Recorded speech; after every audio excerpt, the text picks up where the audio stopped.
No, I've kind of got to stay awake for another 5 hours, or I'm gonna really stuff up. Oh, 4 hours. I'm really gonna stuff up my sleep pattern. So, Welcome, everybody. um, So we're doing a special an end stream here over here. We're doing a special office hours because we usually don't get to do office hours until Thursdays, but this Thursday is in fact Thanksgiving in the US. So I just won't have a lot of time to got family shit on. got family shit. So we'll be doing this, and this is sort of a preview because we'll be doing office hours not at this time, usually at more a little bit later. We're gonna be moving in the new year to Mondays. So for all of December, I'm going to be doing Mondays and Thursdays for office hours to get you all used to doing it on Mondays as well. But because I'm also not in school, because it's the entire week is off for me, we'll be doing these during the day as well. Well, I'll be doing it today at least because we got a lot of stuff to do. We got a lot of stuff to watch. Let me go through here and shut this down. I can tell you guys too. Paul is starting to feel it. Like every IAE, Invictus is not as bad. It's something about IAE where It's I am longer. just utterly drained. It's just so draining. Yeah, it's So longer. many questions, so much thinking. Well, it helps that the big thing about it is that AIE or IAE is I succeeded. Yes, he actually said AIE. IAE is much more expansive because it's all of the manufacturers. So whereas Invictus is very limited in comparison. Plus it's in November. So it's closer to the holidays, so more people are looking to purchase stuff and they got more people are no longer going out to go touch grass. The grass is now frozen, so they're now going inside. What do you mean? We've just come out of our cocoon. We're going out all the time. Down under, we're going everywhere. Yeah, you gotta realize like your Christmas, right? You're like stuffed. You know, you guys are having the turkeys and stuff, right? We're outside doing the barbecues now. That's what we're doing. Do you want me to make you feel bad? Oh, what's the population of all of Australia? About the same size as Texas. Shut up. All right. Yeah, leave me alone. So, just saying, when I say that, I'm talking about like the vast majority of people who follow Star Citizen are U.S. and Europe. So yeah, but it's also the way the planet's built. Let's be honest. Like most of the land mass is in the northern hemisphere. So yeah. But my point is, it's very opposite down here, and it's kind of we kind of have a cool thing. Like all our Santas have like like shorts on, like yeah, sunglasses, yeah, and they look cooler, yeah, definitely. It's the I mean, I kind of feel that sometimes because sometimes we have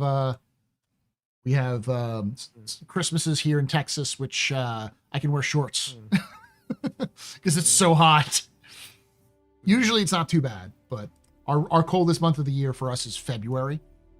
So it's that's so weird. That's like the hottest month of the year, and I sweat balls in February. Yeah. Like I hate February. It is the worst. Our hottest month of the year is July, which I'm sure is your coldest month of the year. Yeah, that's yeah. I don't mind the cold though. Like I prefer the cold. I prefer the cold because well, like if you're cold, even if you don't have a heater, you can just put more clothes on. Right, it's the cold's kind of relatively easy to take care of as long as you've got a roof over your head, right? Yeah. But the heat, you just can't dissipate it from the actual air. Like you literally need it to move to cool you down. So you need, in our modern age, you literally need like a fan at the very least, unless you're gonna have some kind of servant with a really big, like in the Egyptian days with the big massive fans. Like that's the only way it's gonna work. So for YouTube, I am because I didn't set it up properly, I'm going to be doing I've been looking at the chat like in situ. So 4.5 tomorrow is going to be interesting from the 4.4 frying pan into 4.5 fire. Exactly. We'll talk about that here in a moment, but that's the big news is that 4.5 is shooting for Evocati tomorrow. That does not mean it will reach tomorrow. It will probably delay until Wednesday or Thursday when we get Evocati, but who knows? CIG could be pushing it pretty fast. It's essentially that PTU tech preview rolling out. Effectively, but it's in its own patch branch now. So there's probably, because that was an older patch, it was 4.3 branch that they were using. So, and this is a brand new branch. This is a brand new engine update. Yeah. So I can tell you they did start to merge things in the in 4.4. Like there was like as it went through the tech preview and stuff, you could tell that it was getting integrated with newer things. There were things coming in, but man, there's some things in that people are just going to love, like the quality of life improvements are just. I showed I was telling Agra about it when it was after it got out of Evocado, and I was like, look at this. And it was like, because you know how he always complains about how he before he gets to the bottom of the list, it kicks him off the terminal. Yeah. So now he can just type in Drake, and it just shows you all the Drake ships. So you can type in the name of a ship, and it shows that. There's even a toggle that you can toggle off and on, and it only shows you ships at that station. And that's just one example of many. Evo is selected testers. Yes. It's only people who are CIG has decided are special children who enjoy pain. I've been an Evo test. Cool kids. Well, I've been an Evo tester since before the Evo program existed. Like I got access to early ones, and this is before I did content. So like it was just more of I hung out in the chat and I just talked to the right people, and they'd give me access to their builds. So I'd play it and give them feedback. And that's why I ended up getting Evocati, because I did that, and then on top of that I started doing content. They're like, oh yeah, sure, let's do that. So but you tested a lot of other games too. Yes. As well, yes. Of what I have been a beta tester, an unpaid beta tester for a lot of games. One of my most infamous games that I tested was All Points Bulletin, APB, which was the sort of police, not really police. It was sort of like a more limited version of GTA, but it was MMO. So like you had a city you could go around, you could break into things and you could steal stuff, or you could try to bring other people down. And there was like tasers and stuff like that. I was like a part of the closed beta tests, and when it actually went live, it was really cool community. And then the game died instantly.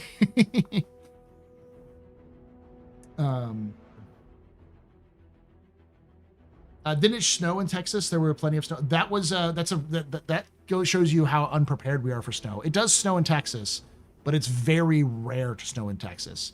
But if it snows in Texas, it's going to be in February. That's when the last one was too. Very familiar to where I'm at. Like it snows here maybe once every 15 years. Mm-hmm. And we actually got a very the last time it snowed was in September, which is actually, and it was the end of September. So it was actually like the end of the first month of spring. It was really weird. Mm-hmm. Well, it didn't used to be that rare. I mean, even when you were living here, even like most recently, Jin, we would still have snows once a year, but not like the blizzard that knocked out the entire power grid for a week, like the Snowmageddon we had. Are your roofs like in England where they construct them heavier for snow? No. Okay. I'm talking about 60s, 70s. Okay, yeah. I remember how cold it got up on that Texas plateau as a child. It can get cold. Don't get me wrong. It's cold. It's just snow is different. Paul, when my mom was a kid, it snowed like in April and May, sometimes like that once. Yeah, my mom grew up in East Texas, so it snowed all the time for her because it's East Texas. I don't know how often it was in the that was in like the 50s. I don't know about like Central Texas. That was North Carolina. I mean, I lived in the Tennessee in Knoxville for a while, and Knoxville, it snowed every year. Every year it snowed, at least once really badly. But you know, they had snow trucks and stuff like that to make it work. Have you seen the Mohawks coming in? Yes, I know, Drain. They're not on stream. The reason why they're not on stream is because I screwed up. But they are. I am looking at them. Have you seen the Mohawks coming in the 4.5? I haven't. No. If you zoom in on so go to the roadmap, and you can zoom in. There's two different Mohawks coming. Yes, this is office hours.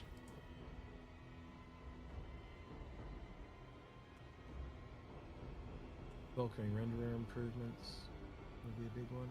We're doing a special office hours. We just did the lore tour already.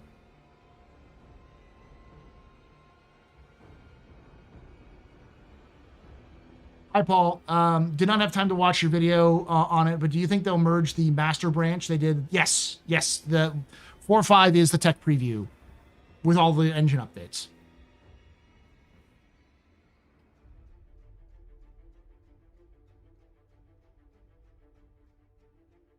Snowmageddon, lol. Texans complain for 3 to 4 inches of snow. We don't have the infrastructure for it because our government sucks.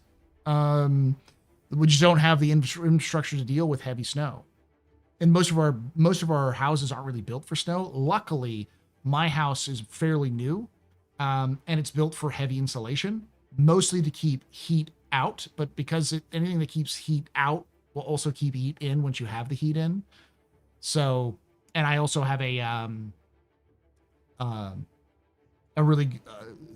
have some advantages, let's just say, like solar panels. So I was able to survive it much better than a lot of people were. I sent you an image on Discord of it in color if you want to see it. Sure. Oh, neat. Double mohawk. You can take away my spaceship. Hold on. You can take away my space suit. Necromunda. You can even take away my space lasers. I mean, but you can never, you know them, ever take away my space game.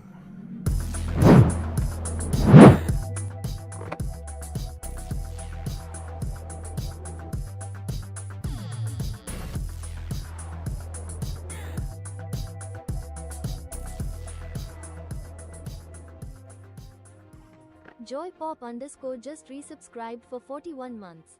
Thank you so much for that 41 months of support there. You're very important, Papa. Very impressive, Mr. Very pedestrian. You rock. Shots and cheers in chat, y'all. Shots and cheers. Hold on. Let me change the title properly.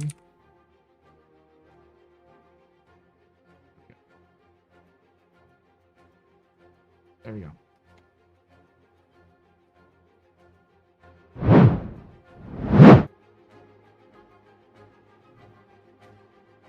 That's neat. I'll pull this up. Them biddies. Oh, now they're gonna start spamming. Yeah, because you're here. 25 minutes. I gotta get some food. No. If they do it though, I'll go get a drink or something. But yeah, that's fine. Only if they do it. Yeah, yeah. But yeah, I was saying before you started dancing. Dark Tide, new class, Hive Scum. Yeah, I saw that. I gotta get back into it just to see how it is. Very appealing to me because it's I'm a big fan of the Zealot, and it's like a range Zealot, like really close short range. Zealot, nice. Yeah. All right, here you go, chat. So this is the new hair we're getting. So we've got like the double mohawk, and then we get like a classic mohawk. Did they just literally chuck Jared into the thumbnail? They did. Just me? That's Jared. Yeah. That's Jared. And that's just Jared in the there. I think it's just they got Jared's hair finally, like the part, because I don't think they had that part hair before. It's my hair too. It's the way I part my hair. Where you like part it to one side with like. Yeah, I used to do it like that back in the day. I went to school. I live in the Vancouver area of Canada. It snows once or twice a year. The roads become a shit show here too. People in the government just can't properly prepare once a year thing. Yeah, I get it. Meanwhile, here in Appalachia, we get all the weather, a new one every hour. Like, yeah, I lived in the Appalachian Mountains. I know it's crazy. That's the real thing that like you always hear people freak out, be like, oh, Appalachian Mountains are so creepy and haunted. It's like, no, they're not really haunted in the fact. It's just the fact that there are literal mountaintops in Appalachia which will get will be 70 degrees and sunny, and then within 20 minutes go to Arctic conditions, stuff that's worse than Antarctica or as bad as Antarctica, with winds of like 100 miles an hour, and then 2 hours later it's back to 80 degrees. Like, wild weather can happen in Appalachia. Makes me wonder if they're going to start making Jared be like the Jax McCleary, and he's going to do videos and game and stuff. He is. He's the newscaster. But I mean, like more on a Or like a basis. regular basis. I don't think they'll do in fiction, Jared, but it's just too much. It's so random, kind of jarring. The random chatter in cities is Jared. Every so often, you can definitely hear him. Yeah. Mhm. And there's in fiction Chris. Yeah, but in fiction Chris is dead. He's been dead for hundreds of years. I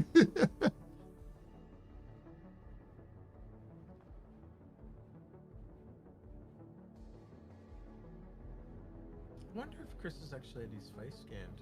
He probably has. To know. I mean, I know at one point, Diabolus knew Chris's cameo because he has a cameo in Squadron. He's. I'll raise it a little bit, but I don't want to because the problem is that X can get very excitable, and if X gets excitable, it'll blow up my ears. Sorry, bud. It's all right. What was I gonna say?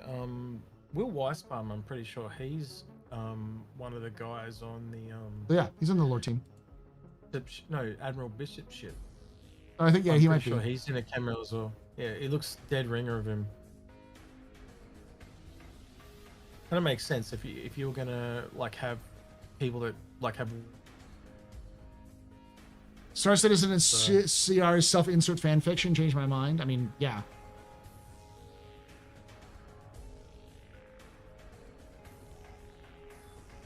Hey, Warlock. So let's watch some of these videos. Because I've been, that's another one I wanted to do. I wanted to go through some of these videos that have been released because CIG released a absolute shit ton of videos. Because last office hours, we only really were able to watch like the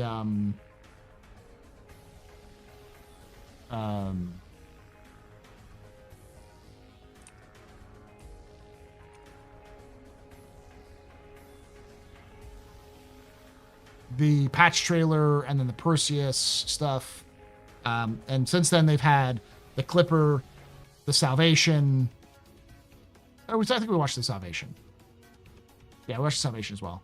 But they've had the Clipper, they've had the Ox, and now the L-22 Wolf. So let's go to the Clipper and actually hear what they say about the Clipper.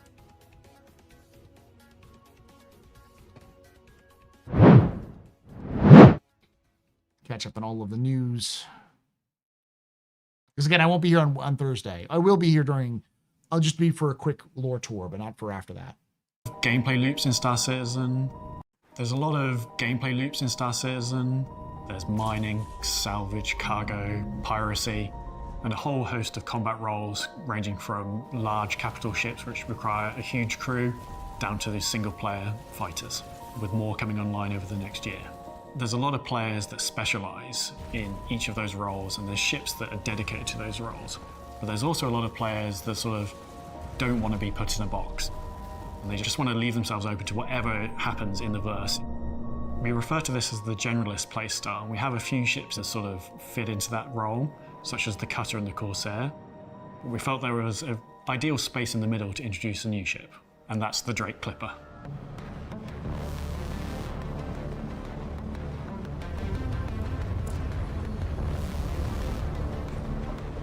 The Drake Clipper is the jack of all trades, the master of none, really.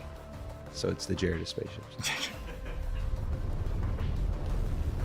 It is Drake's answer to the ship that does a little bit of everything. And it's really there for the person that wants to go out, explore, but without needing to bring along friends. It is Drake's solo ship for the person that just wants to go and see what the universe has to offer. The Clipper is that silhouette that everyone has been hankering for from CitizenCon 2024. The large, vertical, They multi-positioned lied to wing you so Drake hard, ship. X. We Lied to had your a few face. different ideas that we tried, and we ended up with one that was very thin and narrow showed me that CR quite liked, and we For those who know, X asked specifically if it was a Drake ship, and they said no. That silhouette? They're like, no, it's not a Drake ship. It's like they just lied to his face. saw it as like a stepping point between the Cutter and the Corsair, as like the middle ground between those. It just looks straight. You look at it and you know. Very little has changed from the concept to the final ship. I think Some parts of it we had to like stretch and make smaller or make bigger, but it was very easy to work from. So really, you just copied Late's work. Oh, 100%, yeah. It's very much a cutter combined with a Corsair, is what it is from the looks. So The outside, I think the first thing you kind of notice when you walk up to it is just how tall it is. The role we wanted it to have, we wanted it to be able to do loads of different stuff, but we wanted to keep it within a really small solo footprint. And so what we decided to do was build on its height. I love its like top profile. what does Trispone think of the clip reveal? I'm sure he's just relieved that it's released now. He likes it. He likes it. He likes it. I got actually, he's around. I'll ask him. You can probably see the difference in shape of the wings. I think it looks cool. The shapes, like there is a lot of angular shape in the design. In the side, we have 3 thruster and big twin engines in the rear. It makes it seem so brutish because it's so simple. It's just massive engines shoved on wherever they could find them, and it doesn't matter what it looks like, it's just big and it goes. There's a bit of weirdness to it. It's got that Drake thing where it's not symmetrical. Adam It Parker. looks a bit ungainly and weird. This is the guy who did the Starlancer. Adam Parker. He's the guy who did the Starlancer. But I really like how it's all come together. Avoid at all cost. The Caesar mechanism of the lift features a pure industrial, functional approach. It's very cool to see it in a ship. And despite its utility, it's no slouch in the offensive department either. Typical to Drake, it comes with 4 size 3s for its actual weapons, as well as a number of missiles to fire at your opponents. So going up the ramp, you enter into the cargo bay, and that is literally the bottom floor of the ship.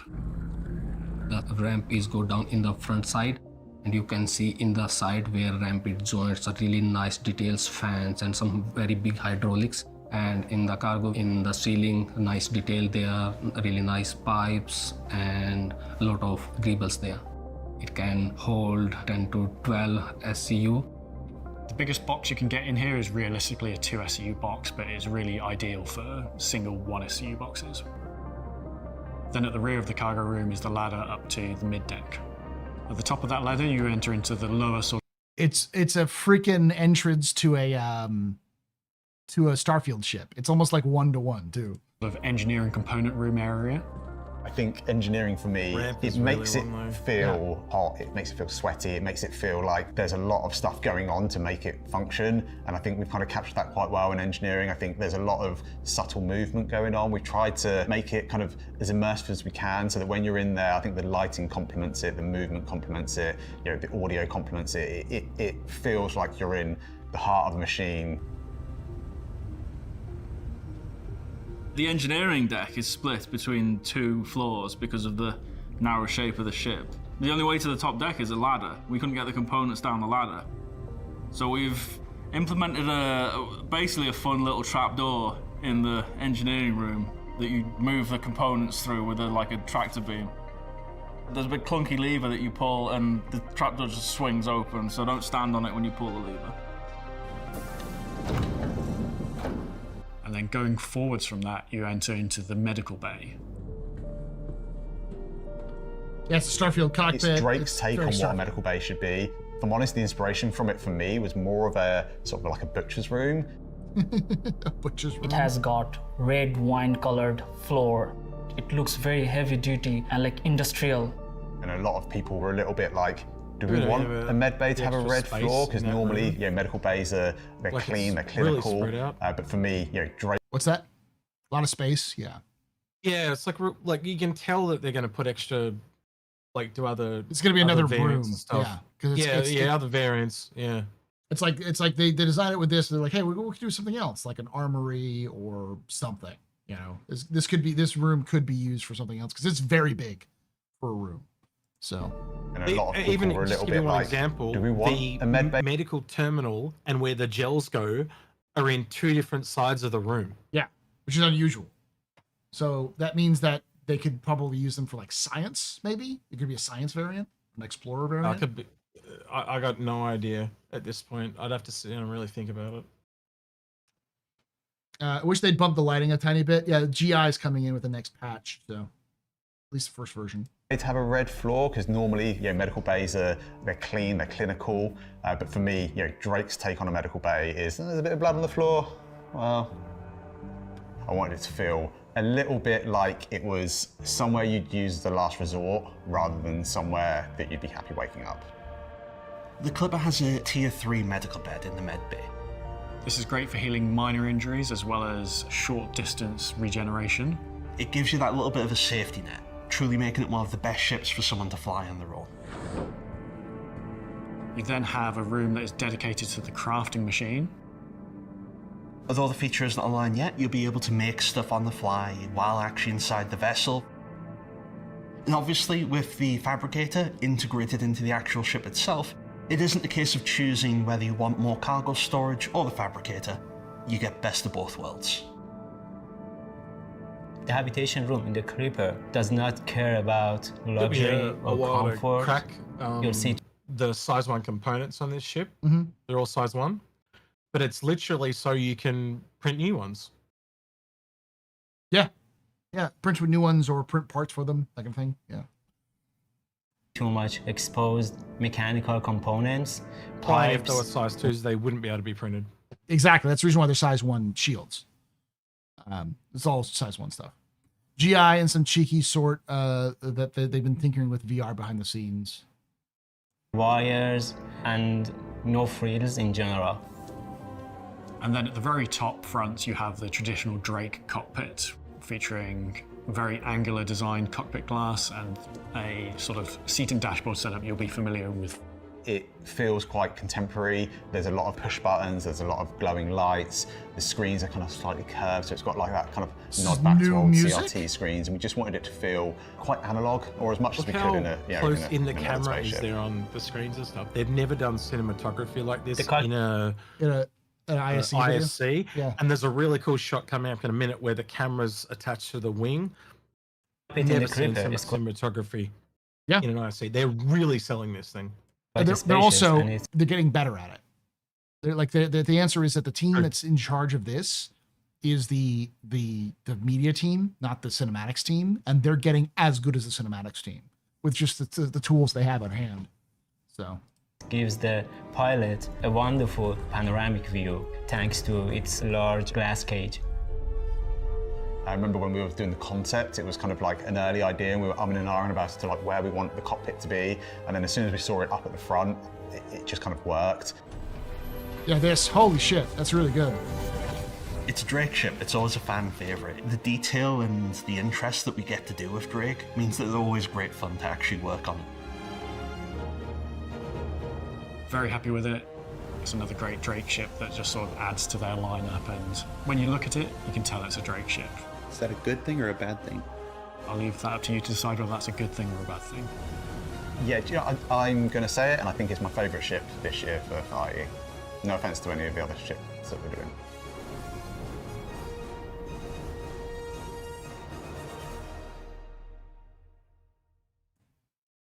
I love the hero on there. Chip team's getting better and better, so looking forward to the 609 rework in 10 million years. Yes. I'd like to know what you think of the commercial they did too. Oh, I'll take a look at it. It's I looked at it in the end of the lore tour. Oh, you've already seen it, but I'm gonna watch it again because I was just kind of finishing it off and stuff like that. I think they missed a real opportunity to make a poster of the Clipper. You know, the one where it's like all the floors and stuff. Yeah. If they'd made that a poster and just sold it for like $10-$20, I reckon they would have. People would buy Heaps it. of people would have bought it. I'd have bought it just because it's cool. It looks really cool. Yeah, Yeah. it looks awesome. All right, let's watch the trailer real quick.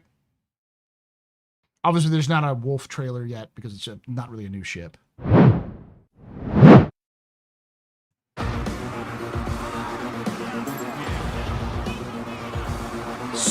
That loudness is intentional.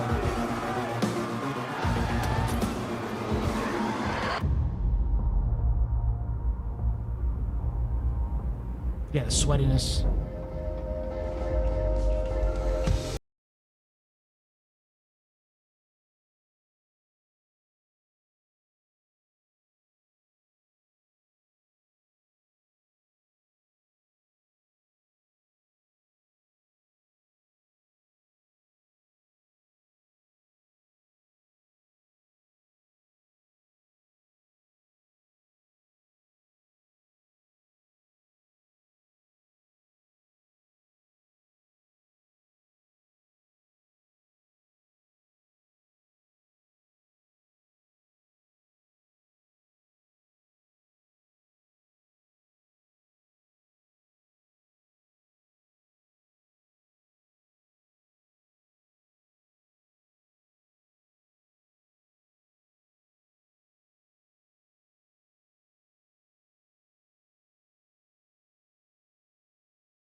I found it funny that people said, "Oh, this is so terrible. It's a combat ship."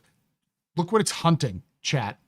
Someone once said it's saying it's a combat ship, but it's not. It's hunting a Reliant. If there's one ship I think that the Clipper could take down, it's a Reliant.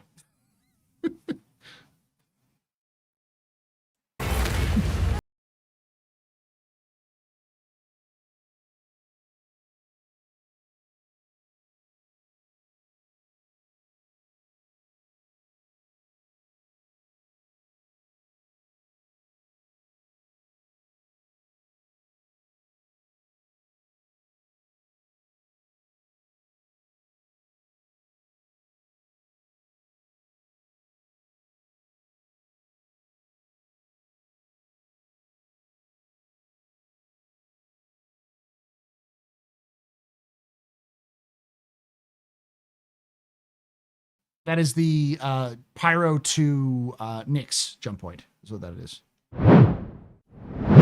Does the Pisces Rescue have jump drive? Yes, it does. The Pisces has a jump drive. The only ships that don't have a jump drive are the same ships that don't have a quantum drive. All right, I haven't seen the Golem Ox, so that'll be a good one to... One of the tenets of Drake as a manufacturer... Watch that real quick. Wait, he was hand mining olivine? That's something about the Drake Clipper owners. Dolivine?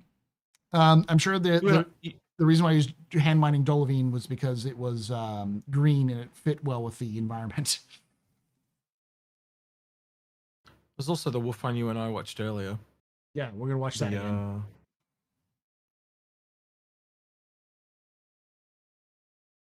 The price of the Ox is too high. Just get a hull A. It has a bed and interior. Here's the thing. The hull A is about to go up in price. It's the same price. No tractor beam. And has no tractor beam. Yeah, the hull A doesn't have a tractor beam. It can't hold anything more than a 16 SU cargo crates.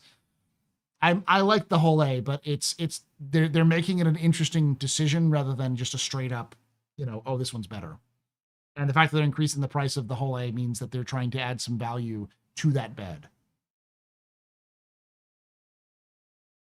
Why is the hull A going up? Because the Ox exists. They're increasing the price of the hull A. We don't know what the hull A is going to be. I'd imagine it's like probably $10. It's probably going to go to straight $100. Freelancer Max, $150.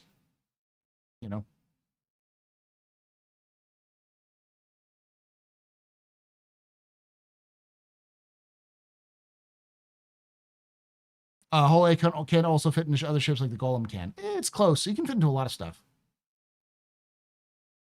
I was completely tied to tried to sell on lifestyle, but also completely a buy it now ship because the Clipper is going to be a single most useful ship in the verse. I don't see it.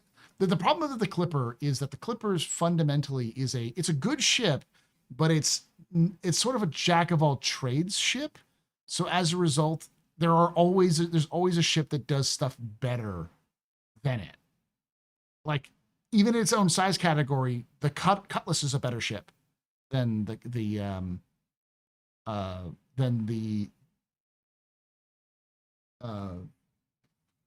Clipper. The only thing the Clipper has on the Cutlass is that it has a size 3 medical bed, but then you have the Red, and the Red can hold as much cargo as the Clipper. It's like, yeah, but then you have to sacrifice 2 SU of cargo for a crafter if you want to be a crafter. It's like, yeah, but I can also just get a Drake Cutlass, and do pretty much everything. The standard crafting station is a 12 SU box. It's a 12 SU? I thought it was a 2 SU box. That's huge. Okay. Good to know that. Still, then you can put in a Cutlass, and the Cutlass gives you more options. It gives you just general.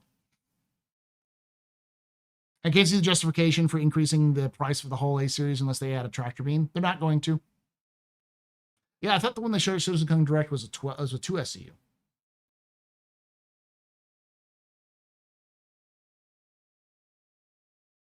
Yeah, it wouldn't be a 12 SU, it'd be a 16 SU box. I think that's what you're trying to say.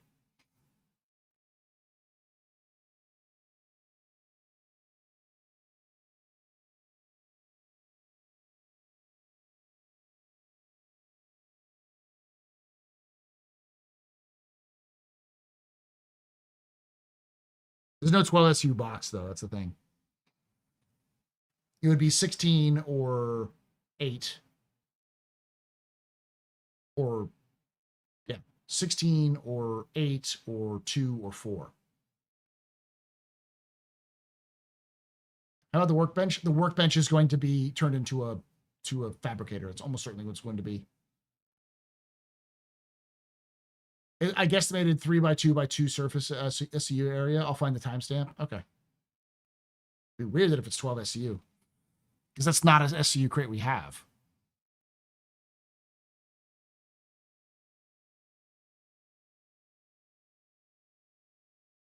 Maybe 10 SCU.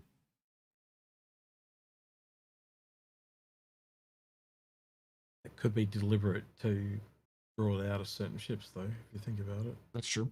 So I'm guessing the workbench will be small then. Probably a smaller fabricator, yeah. Do we know if there will be a grid placeable T3 medical bed? Probably at some point, but not right away. Hey, Weepy. The Golem Duo pack is pretty decent. Yeah, I would argue that the Duo pack is probably one of the few packs that is actually reasonable if you have another friend who you want to help out. Missed opportunity, though, not calling it the Wolf Pack. What a... Yeah. God, what a blunder. Oh, yeah, that thing is huge. Holy fuck.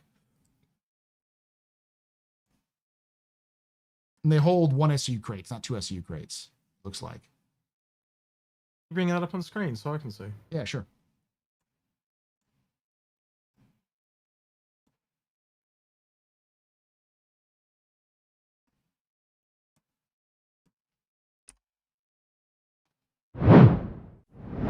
So yeah, that's the person and that's the fabricator. And then if we look at the other one, we see that's the fabricator and that's like 1 SCU. I think it's a 16 SU box, honestly. 2, 8, and 8. Yeah, I think that's a 16. Yep, I'd agree. Little space around the edges, curved edges of the box. 2x3. But it'll be a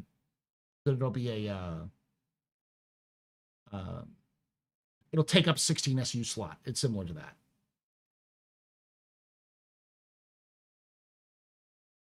It might be 12 in volume, but its actual like surface area is 16. What do you think is going to happen with the printer and the Carrack made into a fabricator? I think that's going to happen as well, for sure.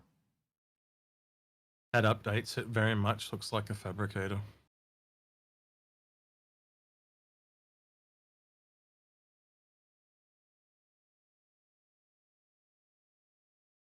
I think that we might see a 2 SU fabricator though as well, because that's basically what the size of the fabricator in the Clipper is. Not this size; it's smaller. I think you'll see other ones too, like food processors and stuff like that can make food. And I honestly, shit like that. I honestly think that a lot of the like the little squirt valves we see in a lot of the games now, are going to be replaced with a small food fab. So kind of like I was going to say the pizza thing in Back to the Future, but something that yeah, something like that. Earl Grey tea, hot. Yeah, like a replicator. But I think it'll be kind of like more like a microwave, where like you kind of open it up, you put it in, close it, and then you put your ingredients in, close it, and then you set what you're making, and it'll like make it for you. Well, why wouldn't you use the same tech as base building, but have it like kind of spawn up from the bottom? You know what I mean? Yeah.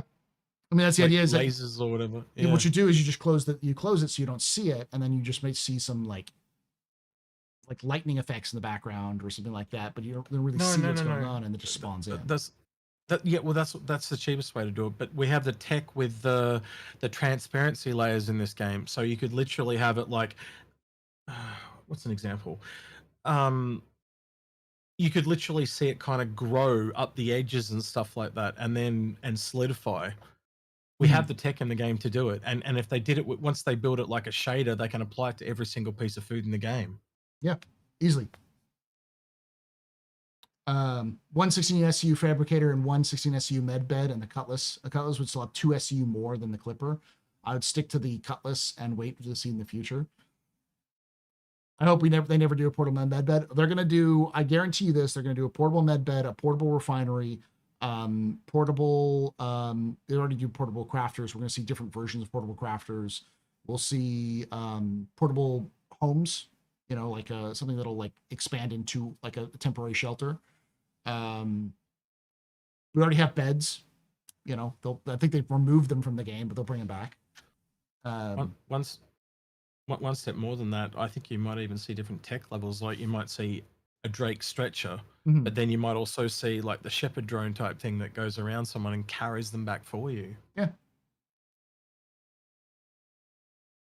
I just think that there'll be a difference in efficiency and or a requirement for power of some kind. So like if you take like this fabricator and put it on the grid, probably not with the first version of crafting that we'll get in like early next year, hopefully. It'll probably not use power, but I think when in the future when you attach it to the cargo grid, it will use power. You'll draw power from your ship, so you'll have less pips overall to use it. And you can think of other things like how much material it uses, isn't its efficiency, but also how quickly it prints compared to more a dedicated one. There's a whole bunch of ways they can tweak it to give you differences between the two. And I think that's the reason why we're going to get refineries and processors. So things like a portable way of taking minerals, but also like fuel, so that you can in situ refine and fuel, but it will take longer and it'll be less efficient or be less quality and that kind of stuff. Like you may not ever be able to, with like this fabricator, you may never be able to build more than a tier 2 rather than a tier 5. Yeah. So tier 3 or tier 4. So we've even talked about things like, can you put, the subcomponents that you put into components, could you put that into, say, a refinery, or could a refinery have components as well, and it changes what it is better at doing? Yeah. Like, do you produce faster, but it ruins more of it, or et cetera, et cetera? It all comes down to the tech they've already built in and how they're going to utilize it. Because they could easily build that in if they built the tools to modify those features. So 100% agree. It's kind of already in with the ship, so it's like just taking that kind of thing and putting it into buildings, and refinery would be a building if it was on a planet, as an example. So yeah. All right, let's watch the Ox.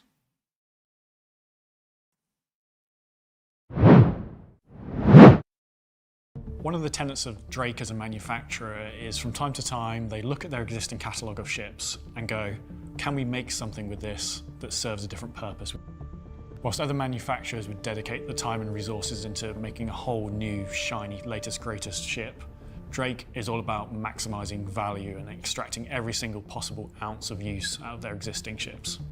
Whether that's the Cutlass, having the medical red version of it from the base Cutlass Black, or from the Cutter spawning into the Rambler and Scout versions.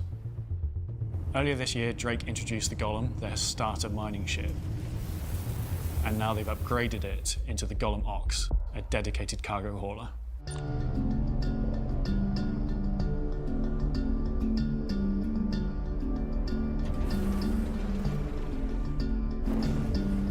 The Golem Ox is a variant on the Golem chassis from Drake. What we've done with it is we have removed everything that is unique to the Golem for mining, and we've repurposed that chassis into something that is a little bit more functional for cargo carrying.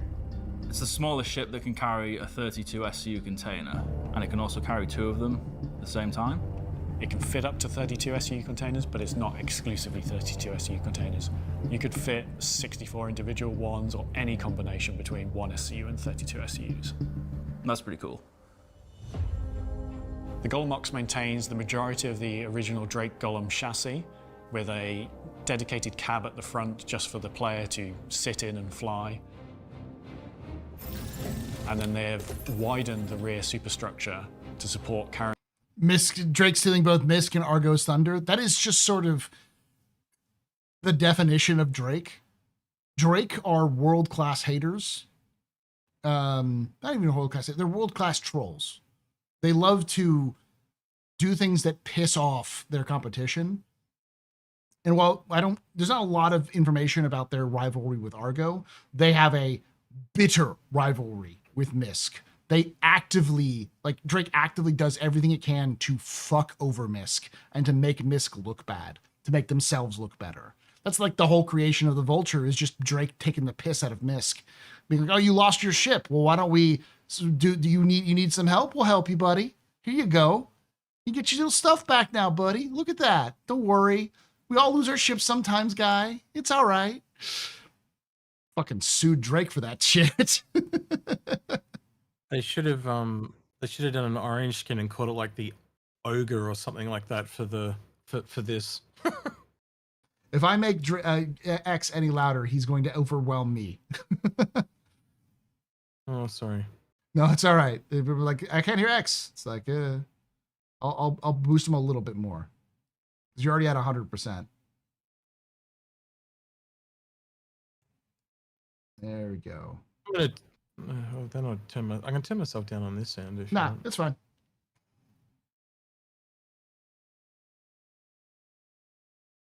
It may be that Chicano is actually behind with everybody else because that tends to happen on YouTube. YouTube tends to be a little bit slower. Sometimes people don't realize that they're looking at old.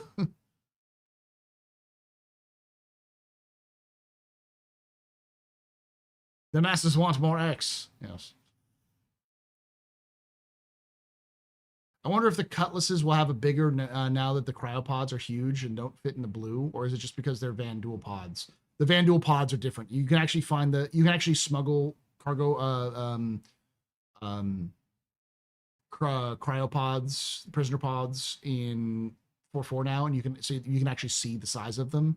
They're 2 SCU, but they're half of a 2 SCU length. So if you put 2 of them on top of each other, it's like 1 2 SCU container.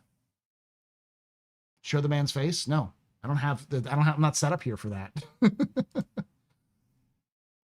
I think I've evaded enough into Paul's little show that I don't need my face on camera. Paul doesn't normally let other people on office hours. Yes. So yeah. X sounds like he's having a hell of a time zone differences. X has been up since 1:30 in the morning his time. It's now what, like 8 something? Almost 8. Yeah, almost 8. Let's watch the rest of this. The 2 32 SU containers. We buffed up the size of the thrusters, and we've removed the big mining arm on the top, and instead we've replaced that with additional fuel tanks. We've also slapped a deploying tractor beam turret on the rear so that you can attach and detach cargo from the cockpit. It's got a little camera on the tractor beam so you can see from the back view attaching and detaching cargo. So we've got a little bit more fuel, we've got bigger thrusters, we've got twice the cargo carrying capacity in something that is still a very, very small footprint. It's quite nippy for its size. With the tractor beam on the back, you can quickly zoom in, grab some loose cargo and then zoom out. So it could be useful to recover valuables during combat situations. As with all things Drake, it was built you for could a purpose. use it like a cheap man's we've kind of giving it an additional utility. functionality and additional. The Prowler, you can probably use it like that. It's just not. It's very loud compared to the Prowler. Role without having to kind of start from the ground up, which to me feels very Drake in terms of their kind of ethos of how they build ships. The Golem Ox is a variant of the Golem, so it shares paints with the base ship and comes with new paints that will be cross-compatible with original Golem owners. So there's lots of cool customization options available for Golem and Golem Ox owners now. The Golem seems to take paint better than anything else. I don't know what they did when they made it, but the Golem paints just hit differently. Well, I think the Golem paints are probably successful because I think the Golem paints work well in the sense that they take paint with the lighting. I think that's what they're talking about, is that the lighting seems to always work with Golems because they don't they're barely painted. Drake as a whole have a little bit more of a rustic feel to them. There's a little bit more aging and character in the material surface finishes, which really help when we then start putting on some quite vibrant, quite bright paints onto it. And they kind of contrast really well with the main kind of Drake framework underneath. It looks quite striking, and I think generally Drake ships take paints pretty well. Very happy with the ship. I think it's been something a lot of players have asked for when they saw the original Golems, like why don't we do this with it? And so we're happy to introduce that. Could there be more Golem variants in our future? I would say it's probably not off the cards that we wouldn't do more Golem variants in the future, just because the ship is very cool and versatile. Yeah, John. More variants in the future? Yes, please. The refueler. The Drake Golem Collier. He says one here in a second. Medical Golem. Medical Golem.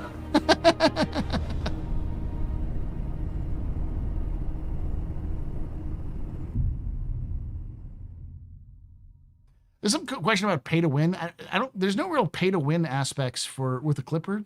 Clipper's not really pay to win, because you still get access to those crafting devices. You can buy them and use them in your hangar, let alone in your ship. So, If anything, you're overpaying because all the components are size 1 and they're all class D. Yeah.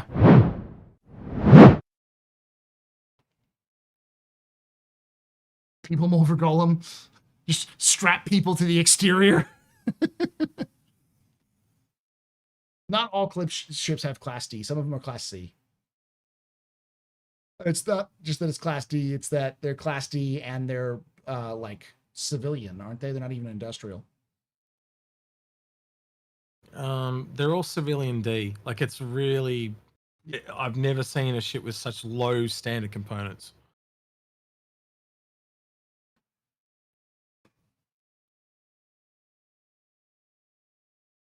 No one except me has posited the Clipper as a starter crafting ship. It's a tinkerer's van. Yeah, it's not a crafting ship. There's going to be a starter crafting ship. It will exist, and it's going to be made by Argo. Guarantee it. But it's not going to be the size 1 thing we have in the Clipper. It'll be like the size 12 that we have. That's going to be portable. That will be like on the exterior, so you can land it down and build stuff. So. Wait, so they're going to make the Argo CRFT? The Argo Craft? Yes, of course. I mean, think about it. Who else would be best, other than, say, maybe Misk, to build a crafting ship, a ship that's designed to build other things? It's just that when me and Grim, well, his idea, when we were floating names around, the name we set it on was the Craft. Oh, yeah, CRFT. the big UFO one? Yeah. Strap chairs to the Ox. Yeah, you'd have to strap them upside down, which would be funny. Actually, if you kind of did do a transporter variant, you could do it like with dangly feet, like on those upside down roller coasters. Yeah.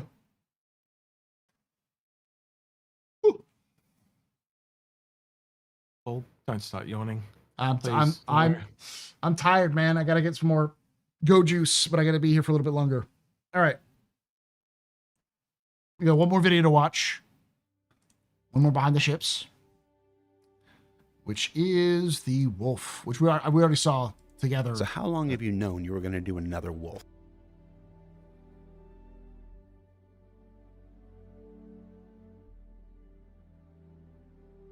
Wish they turned the Corsair into a 3-player Clipper. What do you mean? You can already kind of do that. Because you can put an Ursa on it. Though the Ursa takes up a lot of space.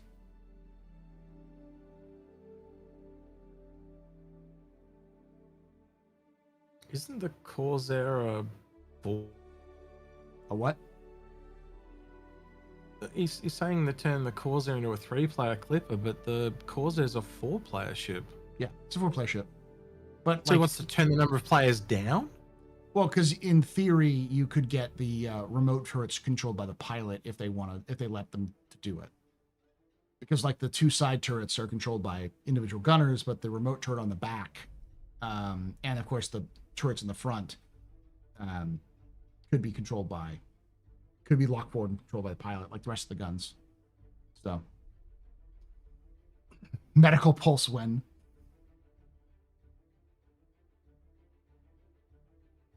Even with a remote turret, you want a fourth for engineering? Yeah. Medical pulse with a defibrillator built in. Yes. Clear! Engineering is going to change everything.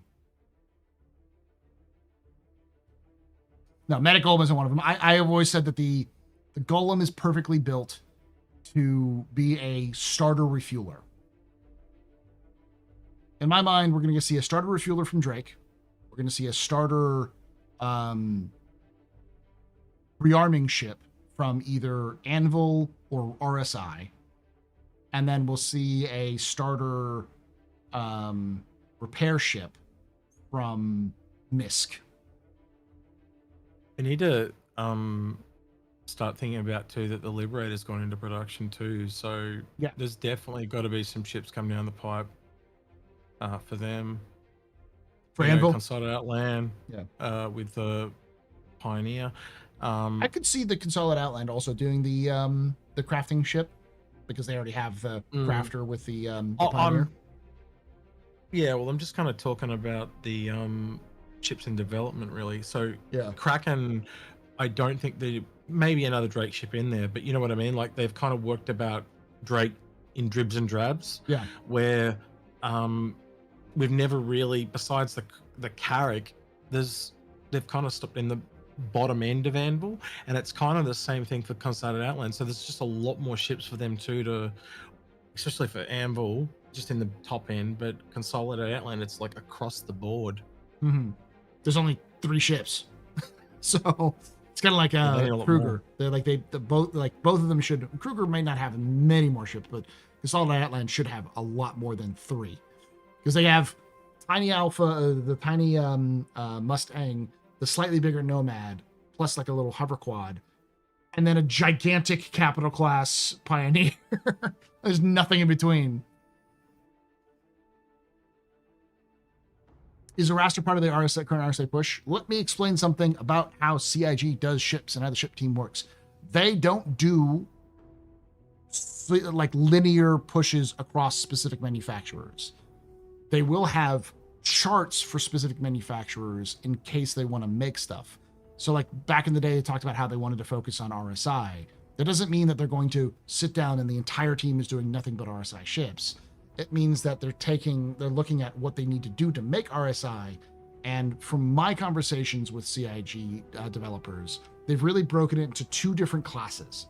There's military RSI and there's civilian RSI, which again matches with their own lore in terms of how they have divisions and these sorts of things.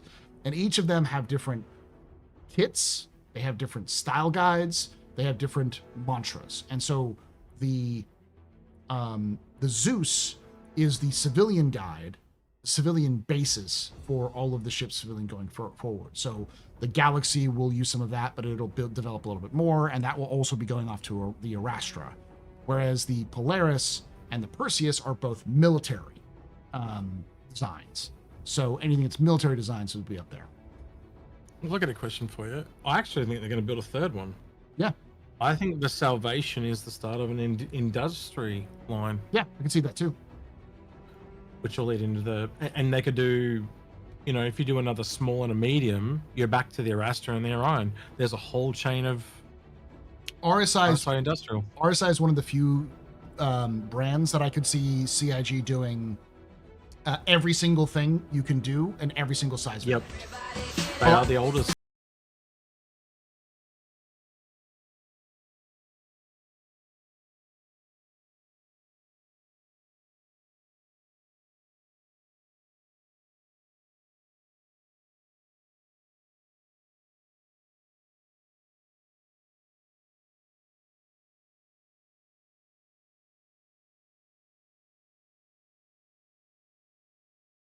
An Archmage just resubscribed for 105 months. 105 months.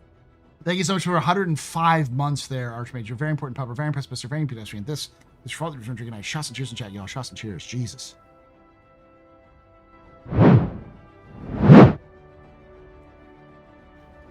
right, gotta go. All right, we'll do this one. I've got a reply for you from Trispone. Sure. I'll send it to you and you can bring it up whenever. Send it to you as an image.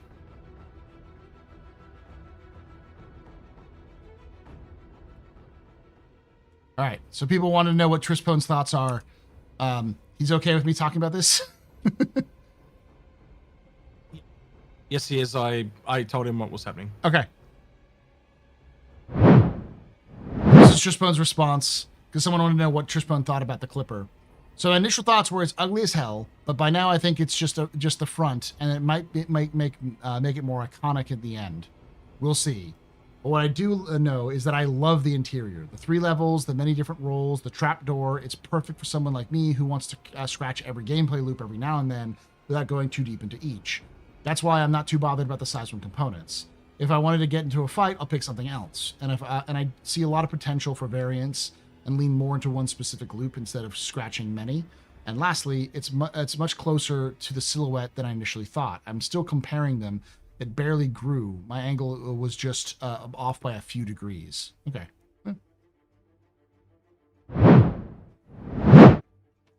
The RSI Salvation has made me realize that I actually like Salvage. So it turns out I just dislike Drake and Misk.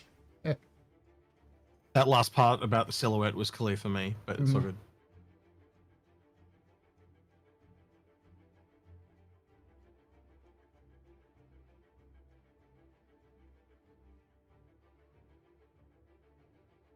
It's really weird to hear execute this beat. It's because he's so tired, man.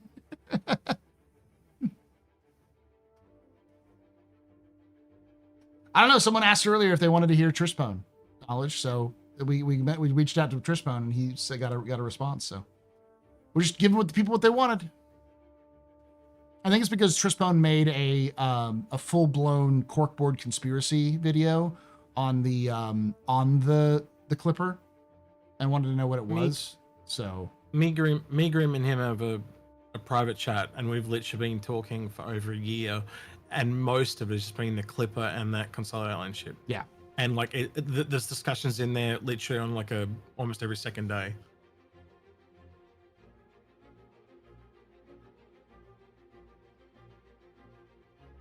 I think at this point I have 3 to 4 ships that are waiting on game loops. You probably have ships that exist that don't have game loops in it. The biggest thing, and I think this is one of those things that CIG needs to sort of recognize, is that there's a lot of gameplay that's in the game now that no one uses because it's mostly directed towards PvP, and there needs to be some sort of, or player facing, I should say, and it needs to be more directed towards NPCs to get more people to play them. For instance, medical gameplay has to have rescue elements, and right now rescue is the only thing you can do. So they need to have NPC rescues, which would diversify the amount of things you can do, similar to NPC bounties versus player bounties. Similarly, refueling needs NPCs to have demands so that you can actually do missions like that. And then like mining doesn't have any missions, which would be helpful. So there's like a lot of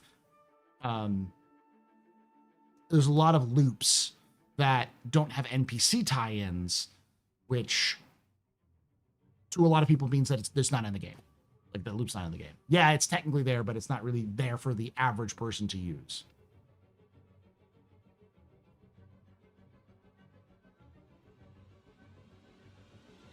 I hope they you got us talking now about the ship Q&A. Mm-hmm. We want the silhouette video. We've been bitching about that for like a month in this group. Saw Refuel live on my friend's stream yesterday. It does happen every so often, but you have to it's a very rare occasion. What are your thoughts on the Carrack having 0 PDCs, but most other ships its size has it? Makes sense. It's not its role. It's not a combat ship. It's an explorer. It's a declassified military explorer. Yeah. The Odyssey's not gonna have PDCs. The Carrack doesn't have PDCs. Not the Carrack. The Corsair doesn't have PDCs. I know it's a little smaller. You know? The character's clearly designed to be out in the black exploring on its own. Yeah. Like that's why it's like its big weakness. Like everyone goes, oh, it does all this stuff. Like it's got repair and drones and medical and all that, but it's completely undergunned for a ship of its size. I mean, the Connie Phoenix has it. That was a special case with the Connie, because the Connie Phoenix was always supposed to have it because it's a luxury vehicle. You can think of it as like a rich person having the state-of-the-art defense systems on their luxury yacht.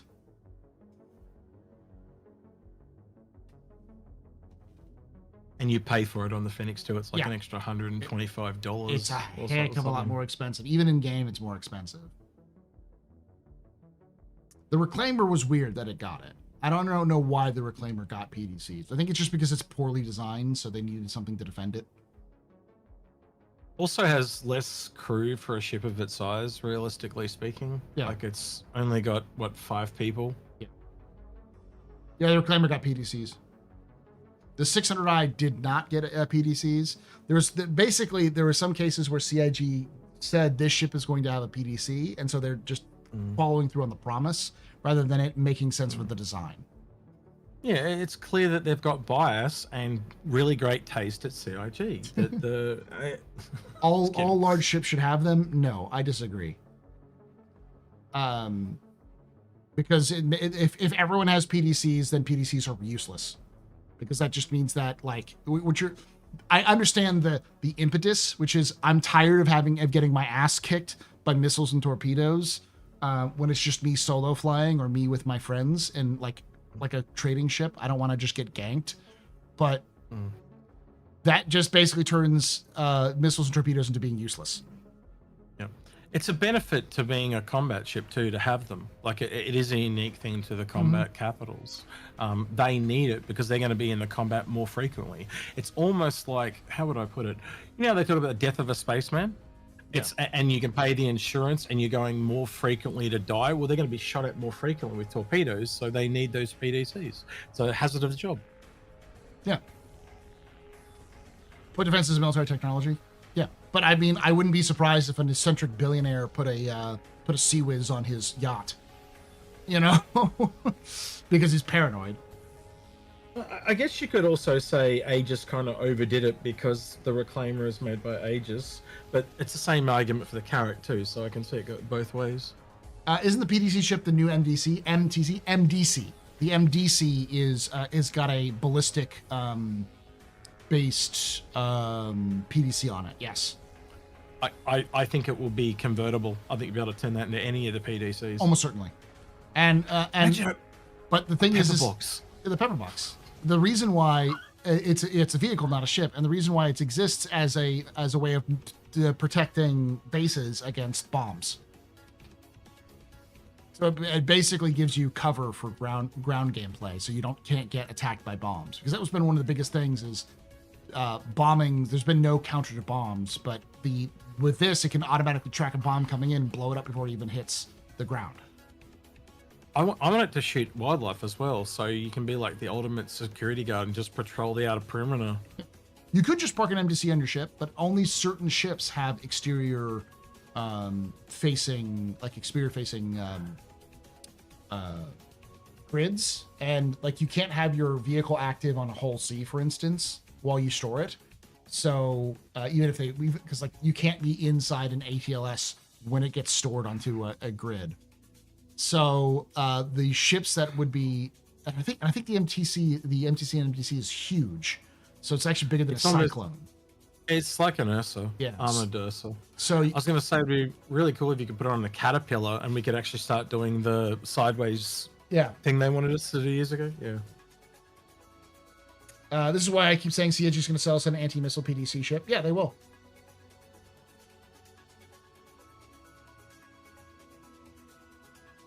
I could see that as an escort ship. An escort ship that's just a PDCs with some guns. Yeah. Like a counter to the Hammerhead, but smaller. Yeah.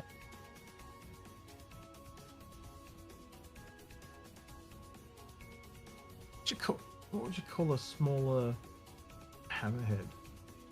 Unfortunately, you can't. Wookiee, I don't think you can fit. By the way, hey Wookiee, what's going on? How's it going? Oh god, I can't use a scooter. That's a bad way of doing it. What was the line of cocaine we had to tell Scooter to make a Oh thing yeah, for? I just remember the joke. We had a joke about how in reality salvage ships snort powder. You know, they don't powderize vehicle like stuff. They for construction they snort up that they powderize it so they can their usage. How does this sound, Paul? There's a bull shark, so the bull. It could work. Yeah.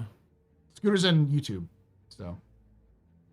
The Hammerhead is being reworked. Its interior is being reworked, so they can have more components and stuff like that. Call it the Stingray. Could work that too, yeah. Actually, I found a really good one. The goblin shark, because it's known for its long sword-like snout. Have you ever seen a picture of a goblin shark? I know goblin sharks. Yeah, they're Australian. Yeah, that would. Yeah. The goblin. That would be really cool. That'd be a cool name for it. A goblin, which is just like a PDC ship. Yeah.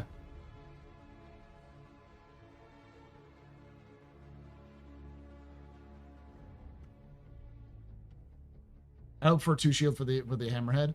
I don't know if it'll be changed the stats that much. I think from the looks of things, it was like they were trying to improve it, bring it to modern standards, because they were doing it alongside the Aurora. Like the 4.5, we might actually see the Aurora rework. Or Porcupine would be a good name for a PDC ship, yeah. Or the Armadillo. Though an Armadillo sounds like better for like a vehicle. A bit more tanky, the Armadillo. Yeah. More defensive than offensive. Well, yeah, and a PDC isn't really offensive; it's true. defensive. Yeah, but like it's more armored than shooty. Shooty, which is Porcupine would be more shooty.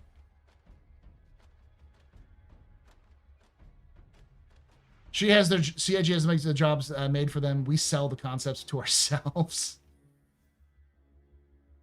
Anything we've talked about, CIG has talked about. Guarantee you. I guarantee you, people have thought CIG have pitched these ideas. I know for a fact that CIG ships teams listen to everyone at CIG. Even QA has pitched ideas for ships. So, like the Zeus obviously came from a pitch from people at CIG who were fans of the Zeus from lore and wanted to see it out there. I even know someone brought up the idea of the Fury turrets on the TAC, and put that towards the ship team. And I don't know if they heard it from us or a few other people that talked about it, but they tried it. But they basically, Ben and John said to us it was too big. But that doesn't mean that they couldn't do it in the future. So we'll see. All right, let's watch The Last Wolf, and then we'll talk a little bit about what's coming in 4.5 and wrap this up, because I've probably got another 30-ish minutes left, because I got to go shopping and stuff like that for Thanksgiving. So, buy turkey? Yeah, buying turkey and all of the ingredients that I need for like stuffing and succotash. You're cooking. Are you putting on the apron and cooking? Ooh. Both me and my wife. I want photos. I want photos.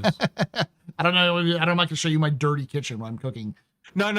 But like the kiss to cook apron or something. I just want to see you in an apron. I somehow that seems amusing to me. You're buying the country turkey? Yes, the country turkey. What are the ingredients? Asking a German without Thanksgiving experience. So, if I'm remembering correctly, because I have it written somewhere else, but the turkey, you obviously have the turkey, but then the stuffing requires bread or breadcrumbs, usually celery, apples, bacon, or some other sorts of like bacon bits sometimes. It really depends on the type of stuffing you use, but it's sort of a mishmash of different things. And you stuff it inside the cavity of the turkey, because it's just the exterior, down the neck. And then you bake it with the turkey in the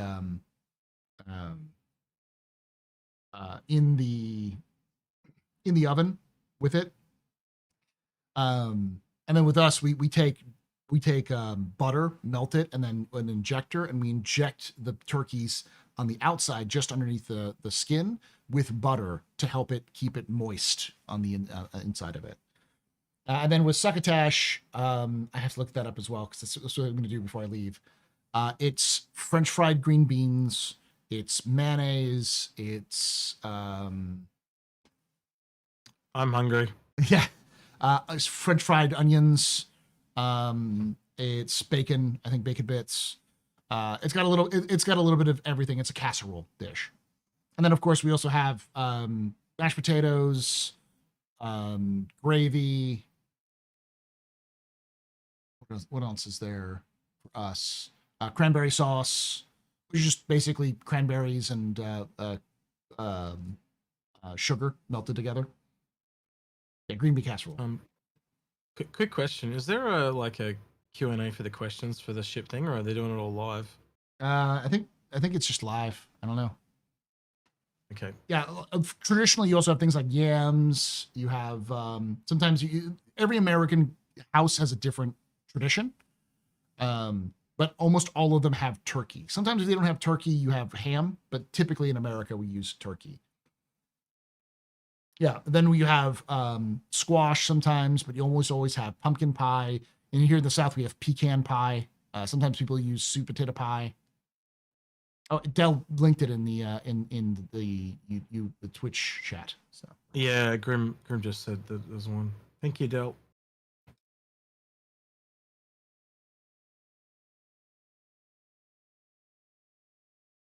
yeah, it really depends. The only thing that's mostly consistent is that there is turkey and some sort of smashed root vegetable, potato, yam, something like that.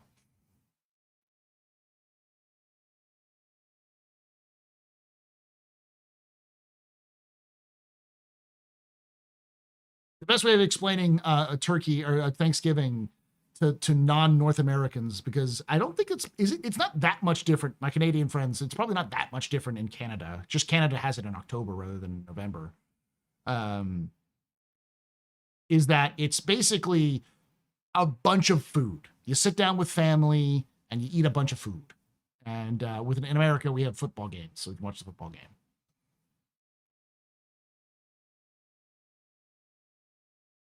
It's just the reason why turkey is often eaten is because turkey is very American, to the point where Benjamin Franklin once suggested that the national bird of the United States should be the turkey.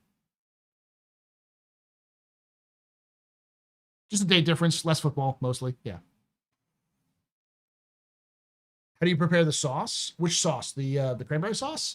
You usually put sugar, water, and cranberries, and you sort of cook them together and kind of. And I think you render it down and then stir it and stuff like that.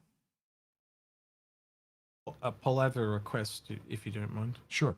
I'm posting a link, and this comes from me, Grim, and Trispone.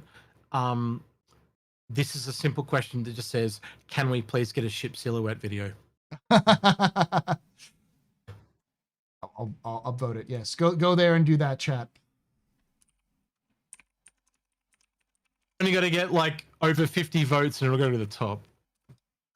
Well, the reason why you typically they weren't doing that was because Jared. I got live on the day. Jared said he didn't want one. Yeah.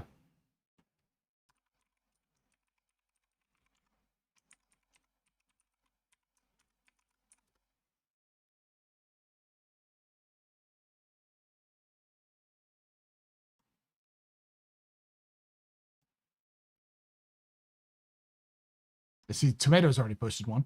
What was his? How is ship mining and refining gameplay expected to develop with the arrival of Nick's system focused on industry? In South Carolina, we have stuffed mosquitoes. It's our state bird. And for all of you who haven't experienced a wild turkey before outside of North America, turkeys are dumb as shit, but they are very mean. Which is why they'd be the perfect bird for the United States.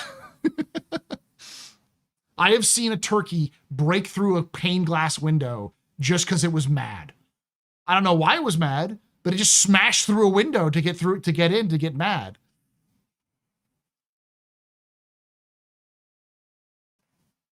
They're kind of like dumber versions of ostriches or emus or the sort of the flightless birds of Australia. They're damn loud. Yeah, they're fucking loud as shit. If we got like a cassowary turkey cross alien bird, that'd be cool. So it's violent and dumb, but really good to eat. Yeah. In fairness, Paul, it's unlikely the turkey had any idea what was mad either. Yes. So the reason why we have them traditionally is just because they're fucking everywhere and they're really easy to fucking kill. So people just cook them and eat them. It's probably mad at its own reflection, probably. But they're fucking strong, man. They're fucking very strong. You don't want to be near a pissed off turkey. They will chase you. I need one more vote, and my question is in front of Space Tomatoes. One more vote. Come on.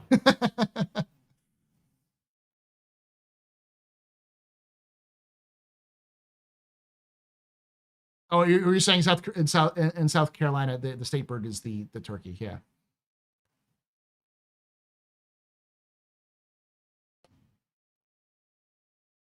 I don't know if Mexico has a Thanksgiving. They may have a Thanksgiving as well. But the North America for Canada and the United States are basically the same origin in terms of like colonies. So a lot of this early traditions of the colonies carried over between the two. Where's it posted on Spectrum? I'll give the link again.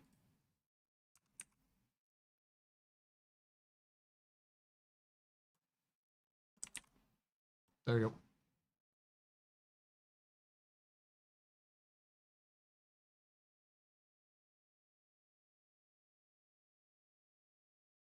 go. They're easy to kill in the sense you can shoot them dead, but the key is to shoot them dead in a way that preserves the meat.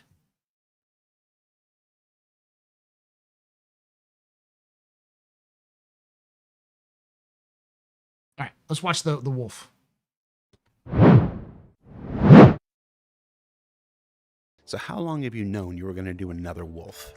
So during internal development of the wolf, I think there was very divided opinions on the looks. Generally, we all thought it was cool, but we knew that the fin was going to be pretty divisive. Before we released, we'd already started plans for an alternative hull variant that kept the styling of the wolf, but did things in a different way. And that is the L-22 Alpha Wolf.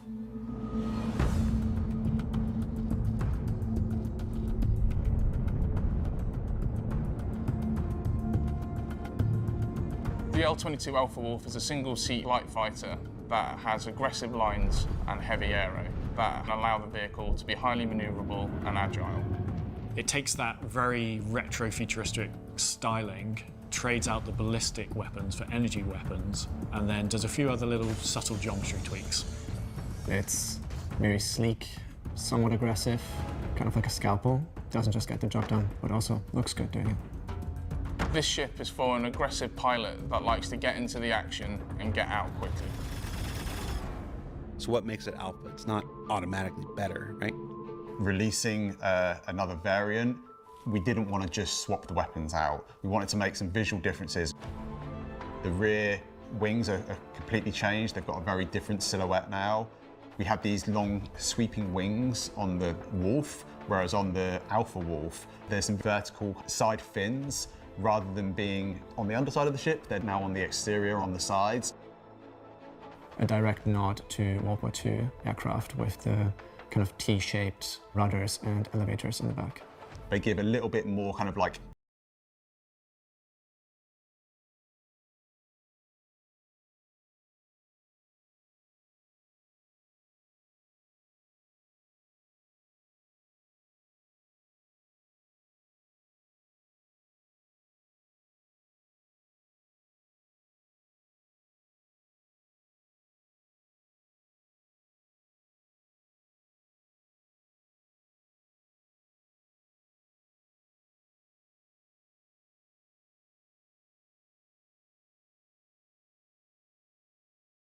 Thank you so much for that raid. Welcome everyone from Space Bando Stream. My name is Paul, Berserker 01, Batman Shelley, your humble host and space bartender here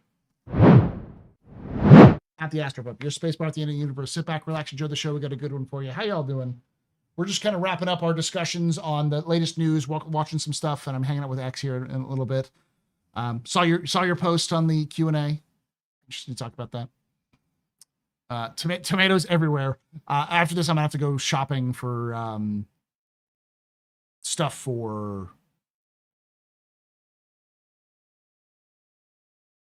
Thanksgiving. So there we go. Get to their tomatoes. One of the things that split the customer base for Kruger was the fin on the base wolf.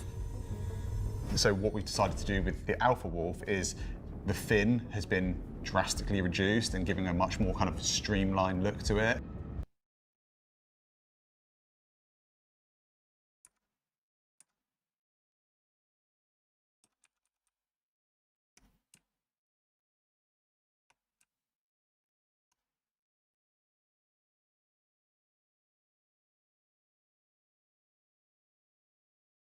You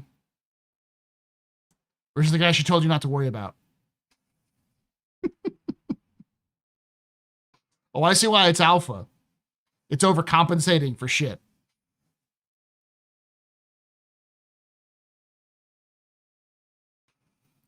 It's the Chad, y'all. It's the wolf Chad. I'm alpha. Ugh. Totally. What is this, a fin for ants? Very, very small, but I don't think I could let it out without one. You will see some slight handling differences to reflect the geometries of the ship. So you lose a tiny amount of SCM and nav speed, but gain maneuverability. The Incel 2020, We also 22. added this kind of sinister-looking red light stripe on the canopy, which references iconic sci-fi like RoboCop, also Knight Rider. It has a sinister, high-tech vibe, and maybe even feels a little bit alive. The other big change we've made on the rear is we've got these kind of large power capacitors. From there, you can see these really bright orange cables that kind of dive into the ship, and then they kind of come back out, and you can see where they connect into the weapons when they're deployed as well. My favourite thing about the L-22 is the size 4 laser repeaters. With the energy weapons, this obviously That's not a small fin, it's standard sized anti-coil. Anti-coily. No fin shaming. means you are not limited in terms of firepower. You don't have that finite amount of ballistic ammo. You have energy weapons that recharge, so it allows you to stay in the fight longer. They're still very elegant, they fold away, they just look very special in my opinion. It also comes with a slight variation in the missiles that provide a little bit more firepower. It trades out the size 1 missiles for size 2 missiles. We've managed to fit 3 of these in each wing. And another key differentiator is the fact that it has upgraded components by default. It's got slightly upgraded quantum drive in it as factory standard. And one of the nice things about the Alpha Wolf being a variant is it gets to use all of the base Wolf paints plus all of its new paints, and those new paints will be backwards compatible with the L21 as well. One of the things that sets Kruger apart from other manufacturers is they are sort of a closed loop for upgrades. They want you to upgrade from themselves and not look elsewhere. They make custom integrated weapons that give a much more interesting, dynamic experience, but they know you want more options. They know you don't just want the basic that comes with the actual ship. Kruger's more than happy to provide people with as many options as they want, as long as you stay with Kruger. So for that reason, we're introducing weapon kits for both versions of the Wolf. Coming alongside the Alpha Wolf is a ballistic weapons kit that allows you to swap out the laser repeaters for the ballistic Gatlings, which is something that will be important in the upcoming tactical strike groups.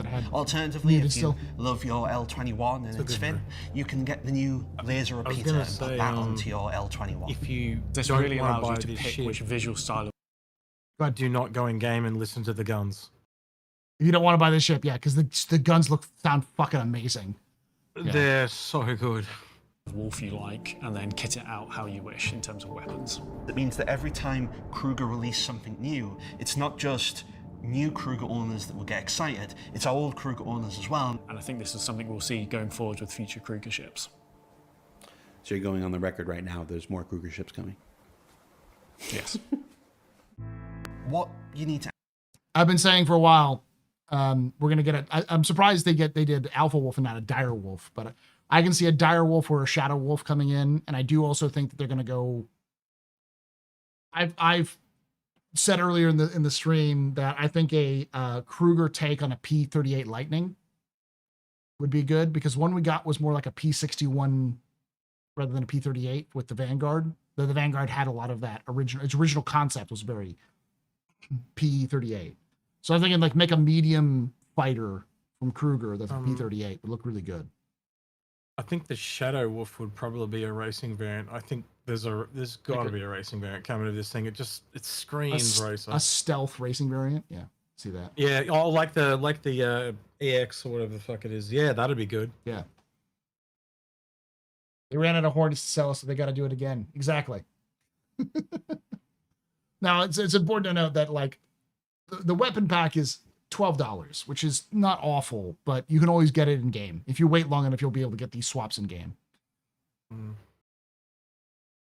A Coyote, I think I would go with Falcon, because there's not a Falcon in Star Citizen, and Falcon is a very German bird. You can also go with Eagle. That would be a very German thing. They basically seem to be naming them off planes of World War II German planes. Yeah, well, I is mean, what Algrid found. The Fokker-Wulf is the FW is like the manufacturer, which is very like Kruger. I'll look up some while you're watching the video. I'll look up some German plane names. Yeah, a lot of them were like numbers rather than names, but yeah, I'm sure they had some names in there. Ask yourself is, which one do you like better? Or which one you feel like flying today? Some days you might want to fly close to the water and skim it. Other days you might want to feel a bit more Robocop. Both of them are beautiful ships, and I think a lot of people will want to own both. I was really happy with the L21. I think the L22, it stands alone. I think it's a great looking ship. I think it's a great functioning ship. Very happy. The team did an amazing job kind of bringing the concept to life. I hope you feel like you have something powerful in your hands. I hope when you see the weapons extend, you realize that this ship packs a punch.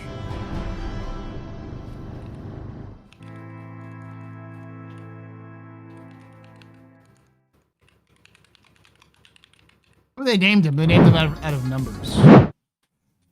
There are a lot of numbers, but the one you were saying, there was one called the Blitz, which literally translates to lightning. Yeah.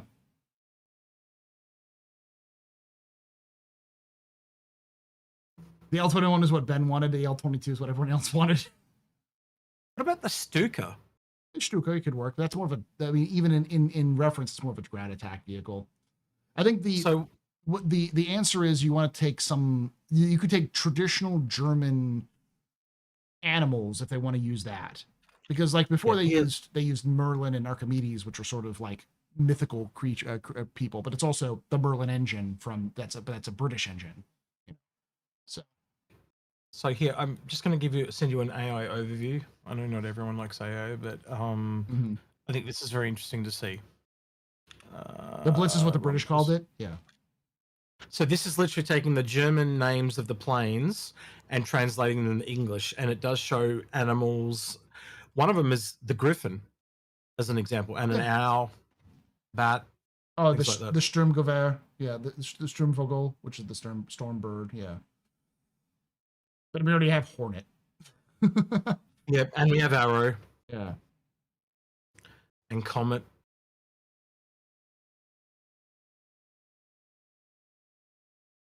Griffin would be good. I could see like Eagle or Bear or that's traditional an interesting animals. one, though. Think about the bats. Like, if you could get the wings to look right, a bat would be really interesting. Hold on. You can take away my space suit. You can even take away my space lasers. No pew-pews. But you can never, ever take away my space game.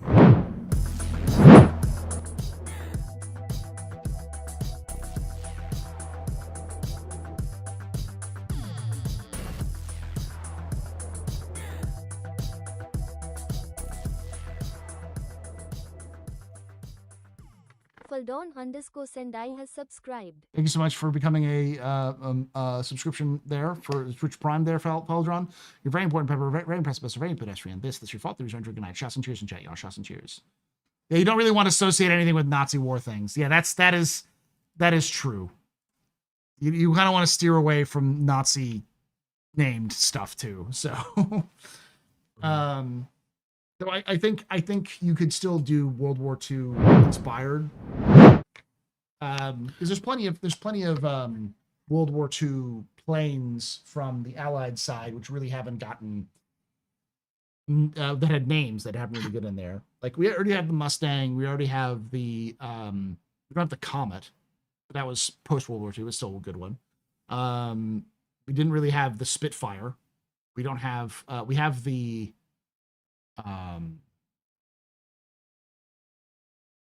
Typhoon. Yeah.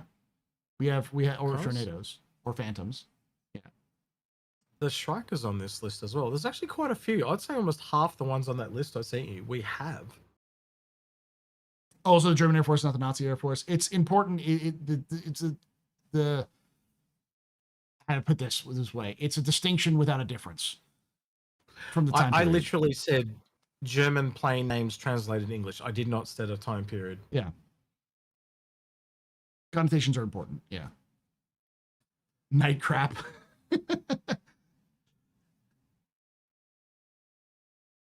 And I don't think there's not really a lot of modern German aircraft because they typically use either American or French or like the Eurofighter and stuff like that.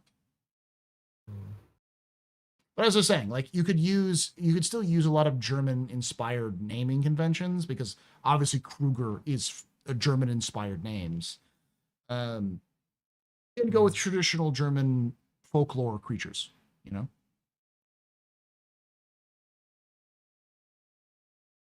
Yeah, that makes sense. Yeah. I do like the Griffin for some reason. Griffin sounds perfect for a Kruger because, like, you know, they had the Merlin. It's very very magical or like it, and from the like I could see a Kruger ship named the Griffin like that, you know. Maybe the owl as well because of the Harry Potter thing. Yeah. Yeah. Griffin aircraft. Yeah.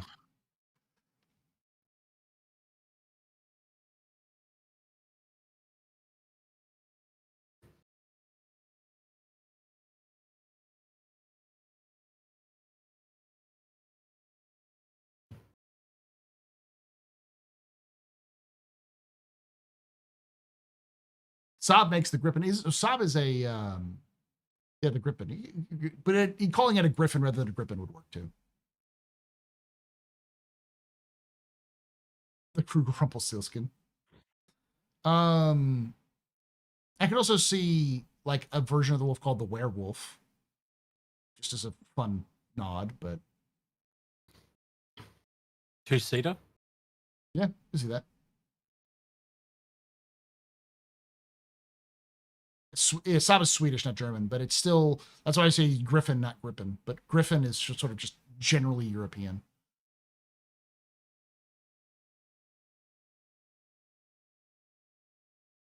Werewolf would be a good name. I think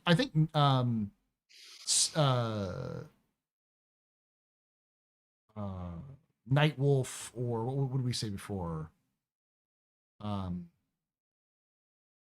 Shadow Wolf. Yeah, the Shadow Wolf. I think a Shadow Wolf would sound pretty cool too.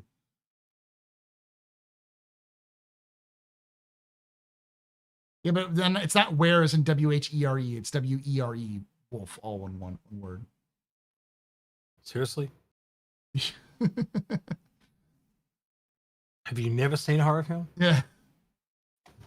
Werewolf. It's because when you say WHERE, it's like werewolf. What? How wolf? Yeah. Why wolf? Their wolf. Beowulf. Beowulf. What's a good name? Maybe true. Yeah. That's a classical hero. And folktale. Yeah. Mm-hmm.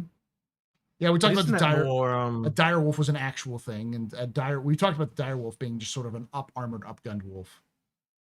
That's not German though, is it? It's like Icelandic. What is it? It's Old English, but Old English is based off of German. Oh, is it? I was. Yeah. Viking. I'm trying to think of the name. What they call those people? Norse. That's what I was trying to remember. Yeah, thank you. Yeah, but Beowulf is actually old, not Old Norse. It's Old English. Oh, is it really? Yeah. It's why the wolf is spelled W-U-L-F. It's the old German spelling of wolf. Okay.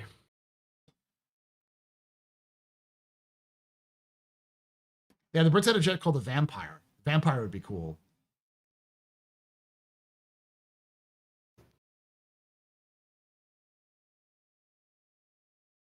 Well, that'd be kind of cool if you did the bat. You could do a variant called the Vampire Bat. Yeah. Yeah, Shallow Crane, Griffin, and I'm upset the Phoenix was wasted on a luxury constellation. I still think there's also a room for a Thunderbird. Thunder. I don't think that's a. I think that's an Anvil ship though, not a Kruger ship. A Thunderbird. Yeah, and like using the name Phoenix, they would stop at one. Come on, we've got like how many? What is it? 4 Liberators at this point? They already have 2 Phoenixes. It's the Firebird and the Phoenix, because the Firebird is literally just the Phoenix. There's also another for Phoenix. Yeah.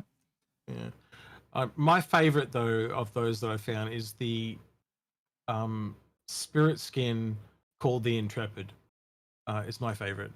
Same manufacturer, literally. Yeah. If there's going to be a Thunderbird, in my mind, it has to be Anvil and it has to be a bomber. Because that would be badass.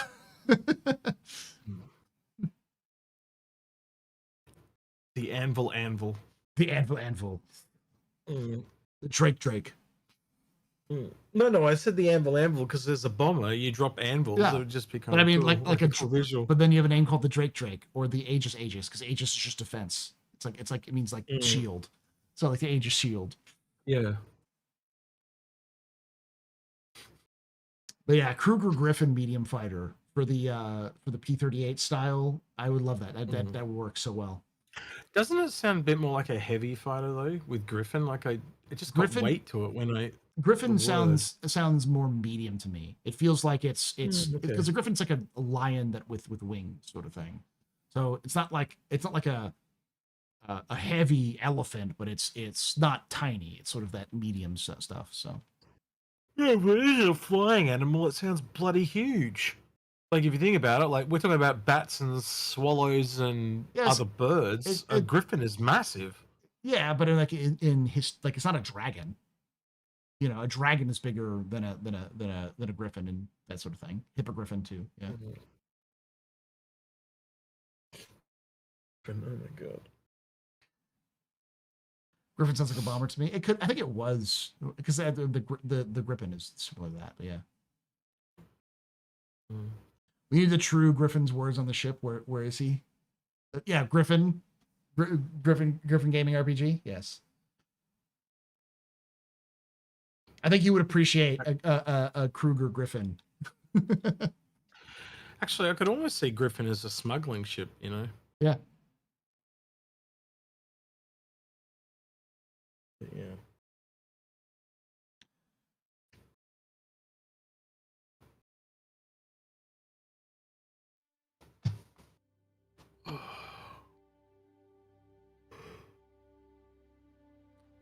So, 4.5 is coming out soon.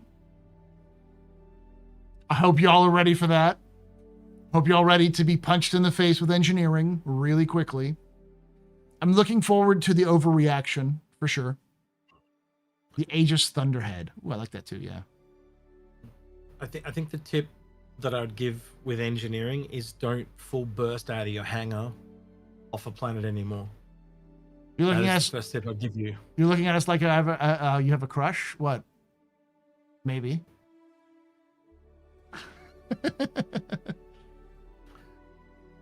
This one. This is custom made by a fan for one of his projects. He asked to gave this to me as like, hey, I made this because I was doing some 3D modeling. So it's cool. Engineering tutorial will be fire. Firefighting ships when?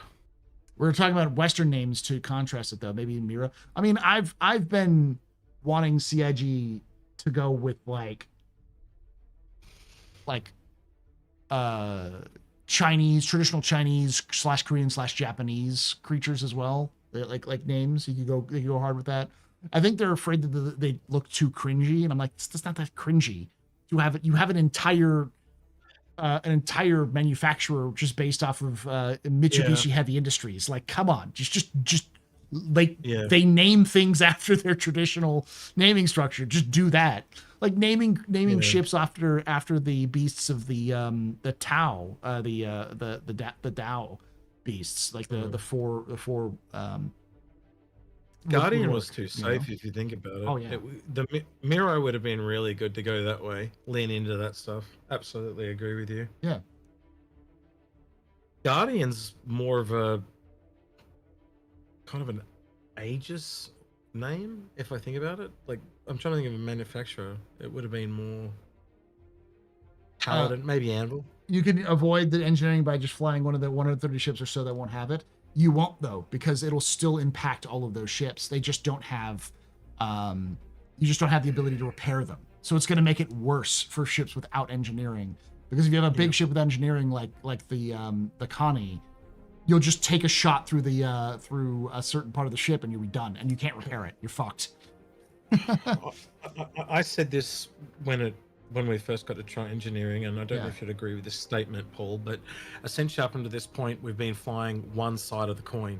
Yeah. And now we're about to get the other side, and I don't think people are ready. I think in general, engineering, I think I like how Tomato put it, which is like, if you fly the ship right now, the difference between now and engineering releasing is not going to be that much of a difference. The main difference is going to be that you can now repair from being dead if you have those engineering ships. That's true. And there's going to be more involved in maintenance and repair. But I think a lot of people freaked out because of it seemed like it was overtuned for more damage and fires to happen than it normally should be. It was initially because they wanted people to test it, to see if it worked. Yeah. Yep.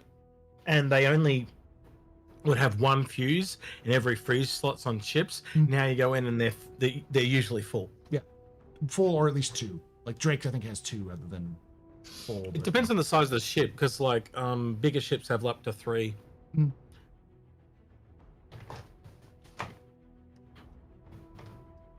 3 engineers required on Star Lancer and Foxy Loxy stream is too much. That's only because it was overtuned.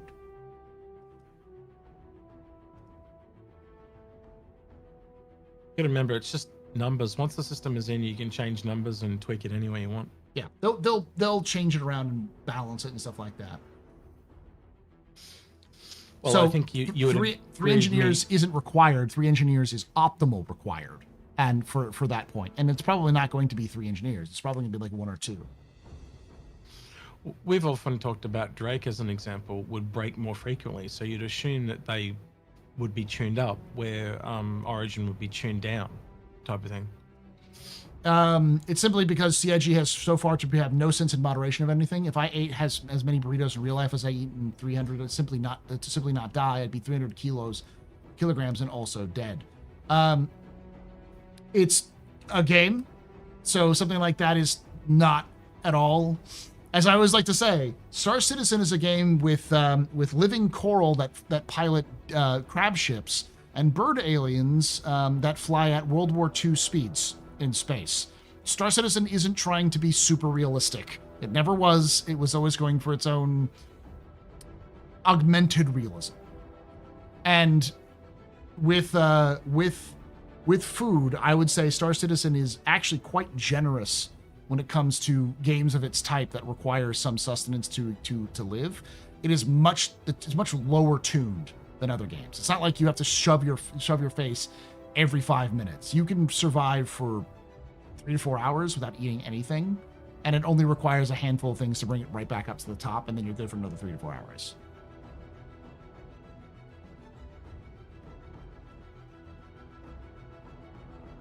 Yeah, they're not doing Atlas's vitamin systems. Okay, yeah.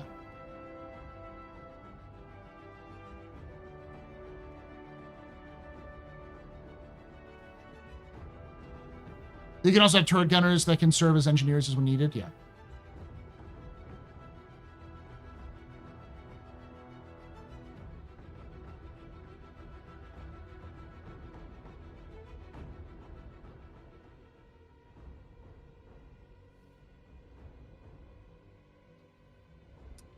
I get the hesitation though, but that was going to happen no matter what.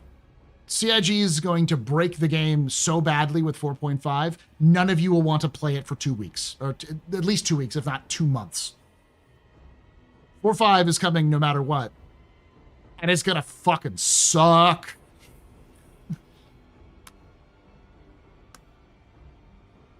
Well, I will, but I'm not normal, yeah. Did you do any of the tech preview tests? Yes, I did. It was fine. I found that it like if you just did normal stuff without getting into combat, there's no difference. It's just a matter of like monitoring stuff every so often and preparing things when they need to be. A lot of that was just bugs. I have a little hope, and it's a little bit of hope, that it's going to be more stable and a lot less buggy than what we. Yeah.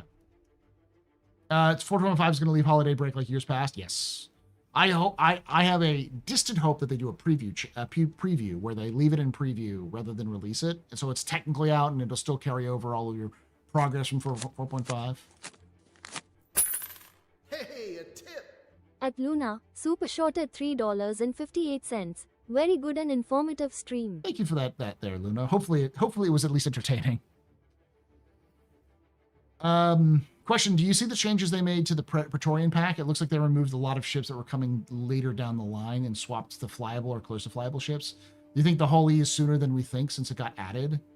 I don't know. We just talked about it on the Info Runners. I don't think the Hull E is anytime soon.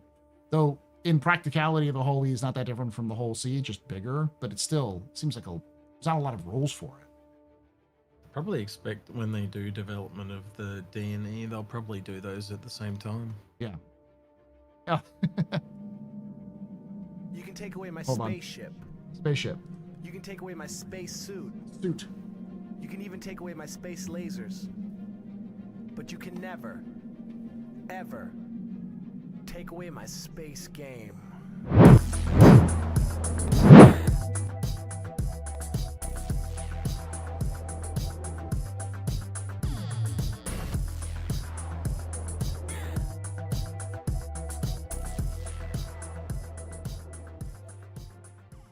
Gifted at Luna, a membership. At Luna Maria-94 celebrates 25 months of membership. Oh, look what I found, lol. Thank you so much for that 25 months of support there, Luna. You're a very important pupper, very impressive pisser. Very neat pedestrian. You rock. Shots and cheers and check, y'all. Shots and cheers.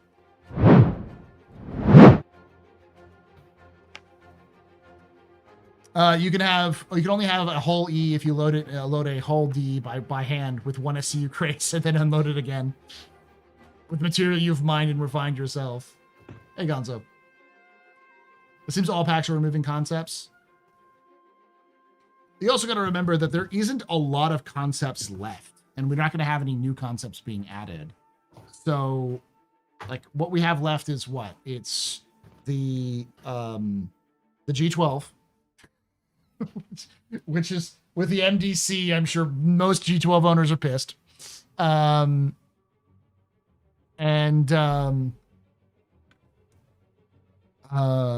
It's the Arastra, Orion, Galaxy, Odyssey, Endeavor, Crucible, Javelin, and then we get down to small ones like the Expanse, Galaxy. I already said the Galaxy, the whole D&E, Ranger, yeah. That's pretty close to all of them, I'm sure. Vulcan and Crucible and Pioneer. But like we know that like the Pioneer is in development. We know that the likely the Expanse is in development. Legionnaire, the Liberator, but Liberator's in development. Kraken, but the Kraken's in development. B is in development. It's out. We don't know how much the Galaxy's in development. They haven't mentioned the Galaxy being in development. It's just sort of sitting there for now. Liberator mentioned, yes. Yeah, 4.5 is going into testing this week. Like tomorrow. Probably not tomorrow, but definitely this week. Run out of figures counting. I mean, compared to what it used to be, that's like 15 ships. I think the total is like 20. And of those 20s, most of them are waiting for gameplay. And then there are a few that aren't, are like the G12, the Ranger, and then that's it, really. The rest of them are like either repair, refuel, rearm, or mining.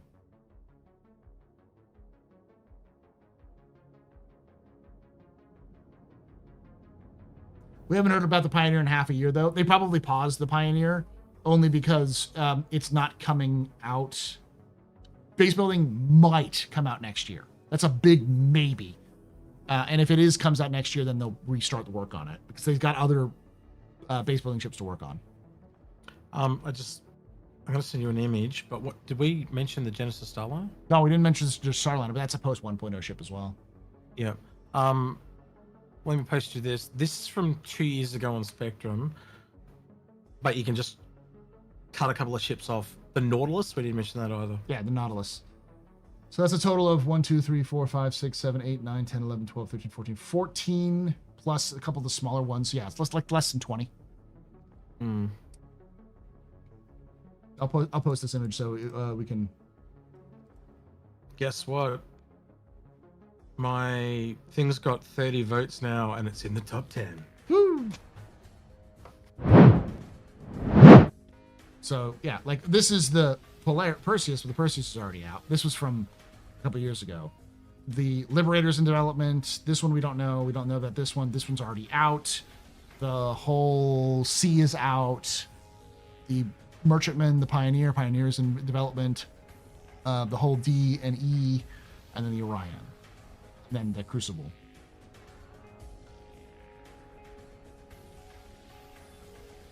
Now add the ships that need a gold pass before launch.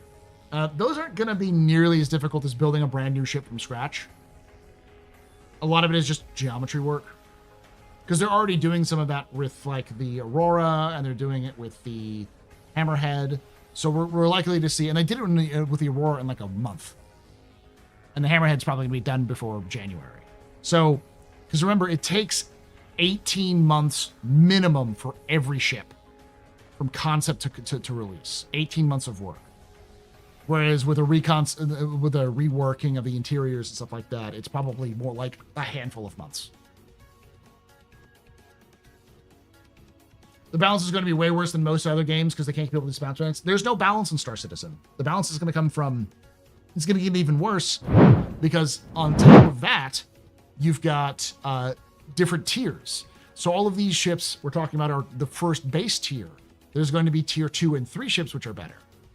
There's no such thing as balance in Star Citizen. They're not going to have balance at all. It's going to be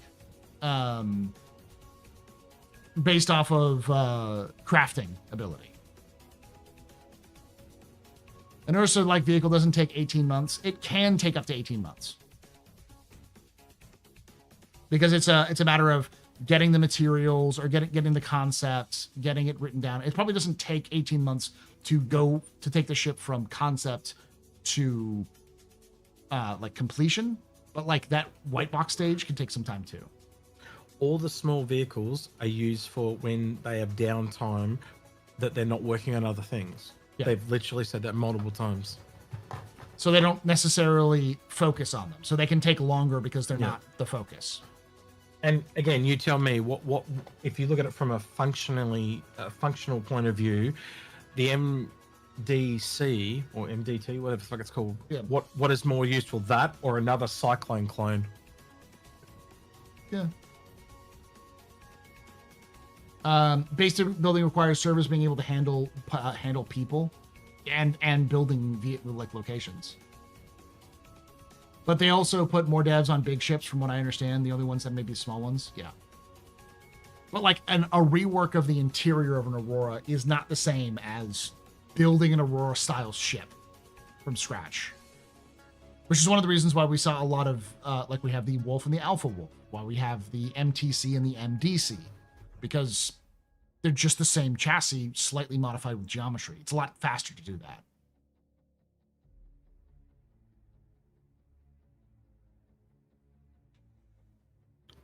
So here's the thing about proportions, and this is the thing to understand, is that the way that the proportions work in Star Citizen are going to be bigger than normal because you cannot crawl like you can in real life.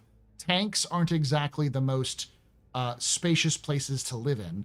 They're very tight, but they're also very efficient with their geometry.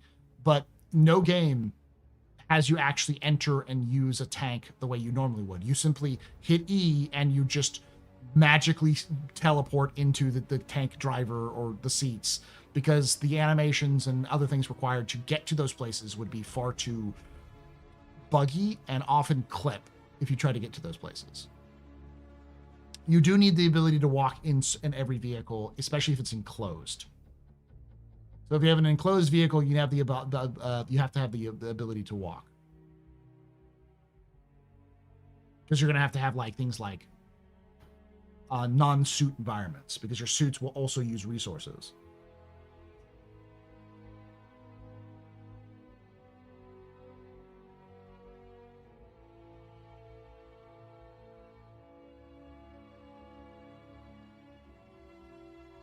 You can't walk in the storm. No, you pilot the storm like a ship, but it also has a bunch of components on it. I'm not saying the storm is good, by the way. Not Noctwins. I'm not saying this, I'm not defending the storm. I'm just saying I know people who are like, this tank is far too big. It's like, yeah, because NPCs need to be able to walk through it without clipping through the damn thing and getting stuck.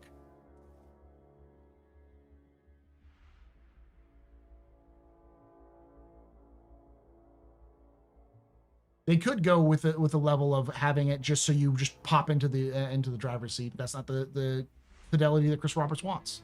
If you want that, go play Battlefield.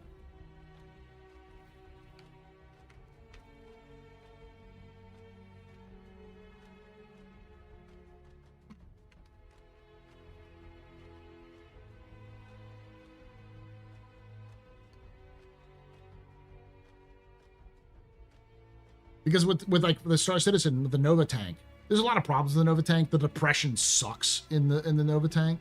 It needs to be able to reach down further, but its size isn't really a big thing. Because like I know people dog on, like, for instance, the M1 Abrams for being too big as a tank. And it's like, yeah, but it's kind of designed for that size in mind because of the way it's designed to function. Versus like cheaper, smaller, Soviet era Russian designed tanks. The reason this thing is huge compared to the Abrams, but that's also because it also has to have internal components so that you can swap those components out and replace them while also having seats and also being able to walk around and that kind of thing.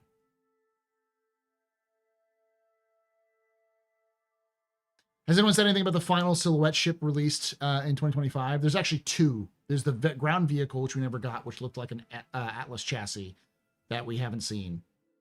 And then what X and I call the the Consolidated Outland one? Yeah, it was Trispone that named it. I'm forgetting it because I'm so tired. Was it Trailblazer or something like that? Something like that, yeah. Yeah.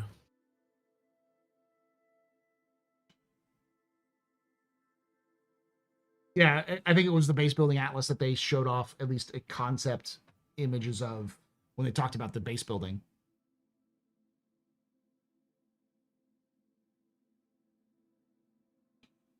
Crucible is going to be weird. We haven't heard anything about the Crucible, but I have a feeling that the Crucible is going to have to have its gameplay decided before it's built. Because there's a lot of aspects of the Crucible which are very Star Citizen before metrics sort of thing. Frontier? It's the new Frontier? Is it what it was? It's the new Frontier. I think that works. I can't remember what it was. Or Frontiers. It was really good. It was really good. I just forgot what it is. And it's sort of the Vulcan as well. The Vulcan was like, we'll use drones. It's like, you didn't think about how you're going to refill an entire ship's quantum tank with a drone that is the size of a drone. How is a drone going to redeploy missiles which are bigger than it? You know?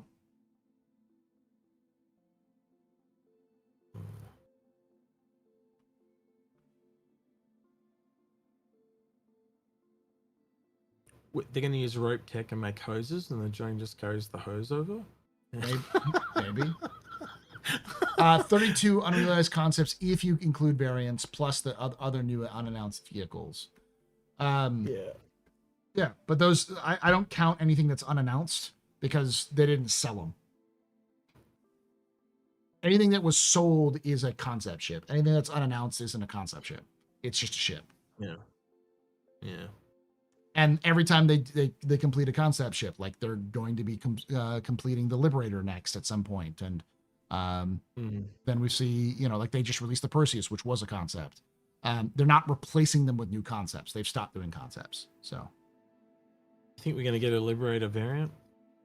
I think we will get a change in the Liberator in general because its role has changed from being a ship to being a pocket carrier. So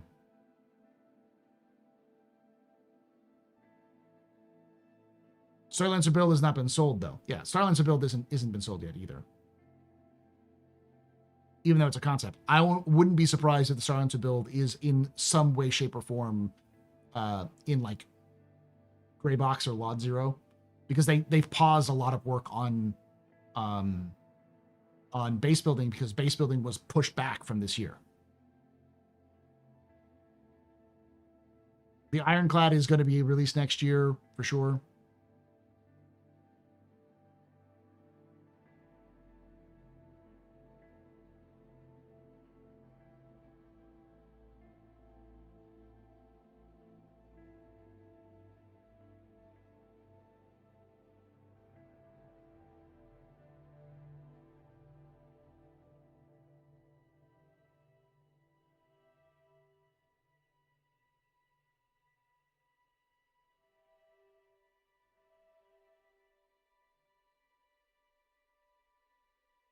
Will NPCs ever be interactive? They already started to be.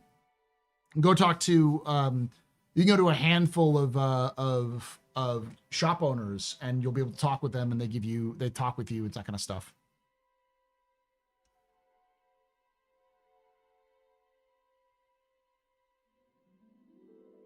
Starlancer is a ship that's been released though. Build is just a variant. Yes, but it's also not been sold yet.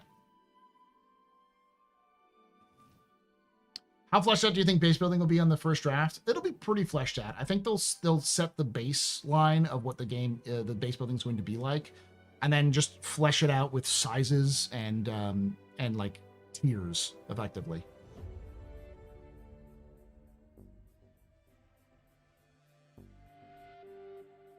I think 2 more votes on my thread or post, whatever you call it, and I can sleep easy. Yeah. Already upvoted 3.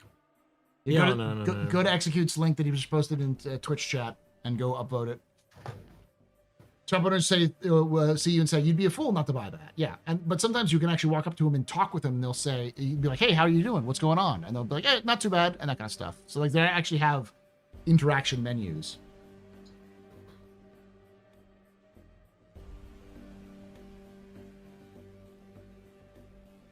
I do think you'll eventually be able to interact with most NPCs because sometimes NPCs you walk up to them and try to talk with them and they'll just say fuck off, rather than get into a conversation with you.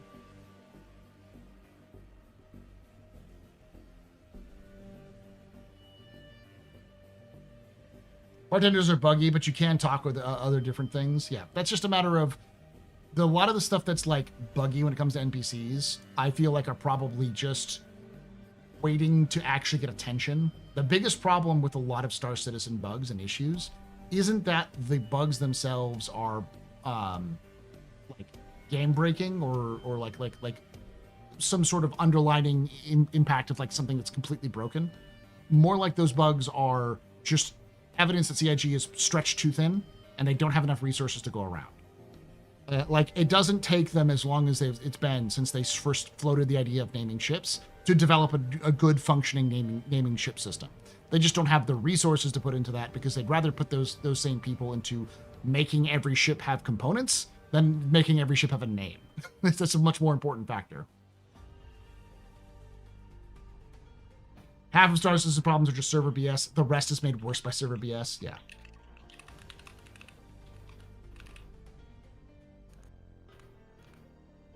I'm well past what I was gonna do, but I got raided by Tomato, so I wanted to stream a little bit longer. All right, y'all, I gotta go. Thank you for hanging out. Thank you for watching. If you enjoyed this, hit that follow button if you haven't already done so. Subscribe on YouTube if you haven't already done so as well. I'll be back tomorrow. No problem. We'll be back tomorrow with some not office hours, but the lore tour. Well, basically, we're gonna do nothing but lore tours, and just for like an hour or so, middle of the day, starting tomorrow and going through Thursday. Friday, however, we're going to be doing a straight up mini subathon, mini pubathon. So we'll start early in the morning on Friday for Black Friday, go through the day, including doing the actually, it's not going to be through the day. I'm not going to start early in the morning because I got to do stuff with executing that kind of stuff. But we'll start with the lore tour, and we'll go into the evening, and we'll do some giveaways depending on how long we go. Then Saturday we'll be doing an actual pubathon. Start early, work our way through, and that kind of stuff.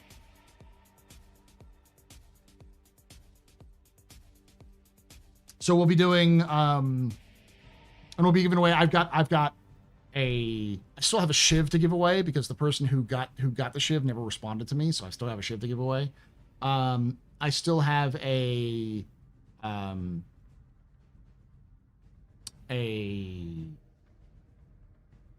clipper to give away. I've got a wolf, alpha wolf to give away, and I've got a golem to give away, all LTI. So you can, and two of those, the clipper and the shiv, are both game packages. So you'll be able to win plenty of stuff this coming weekend as we do cool things.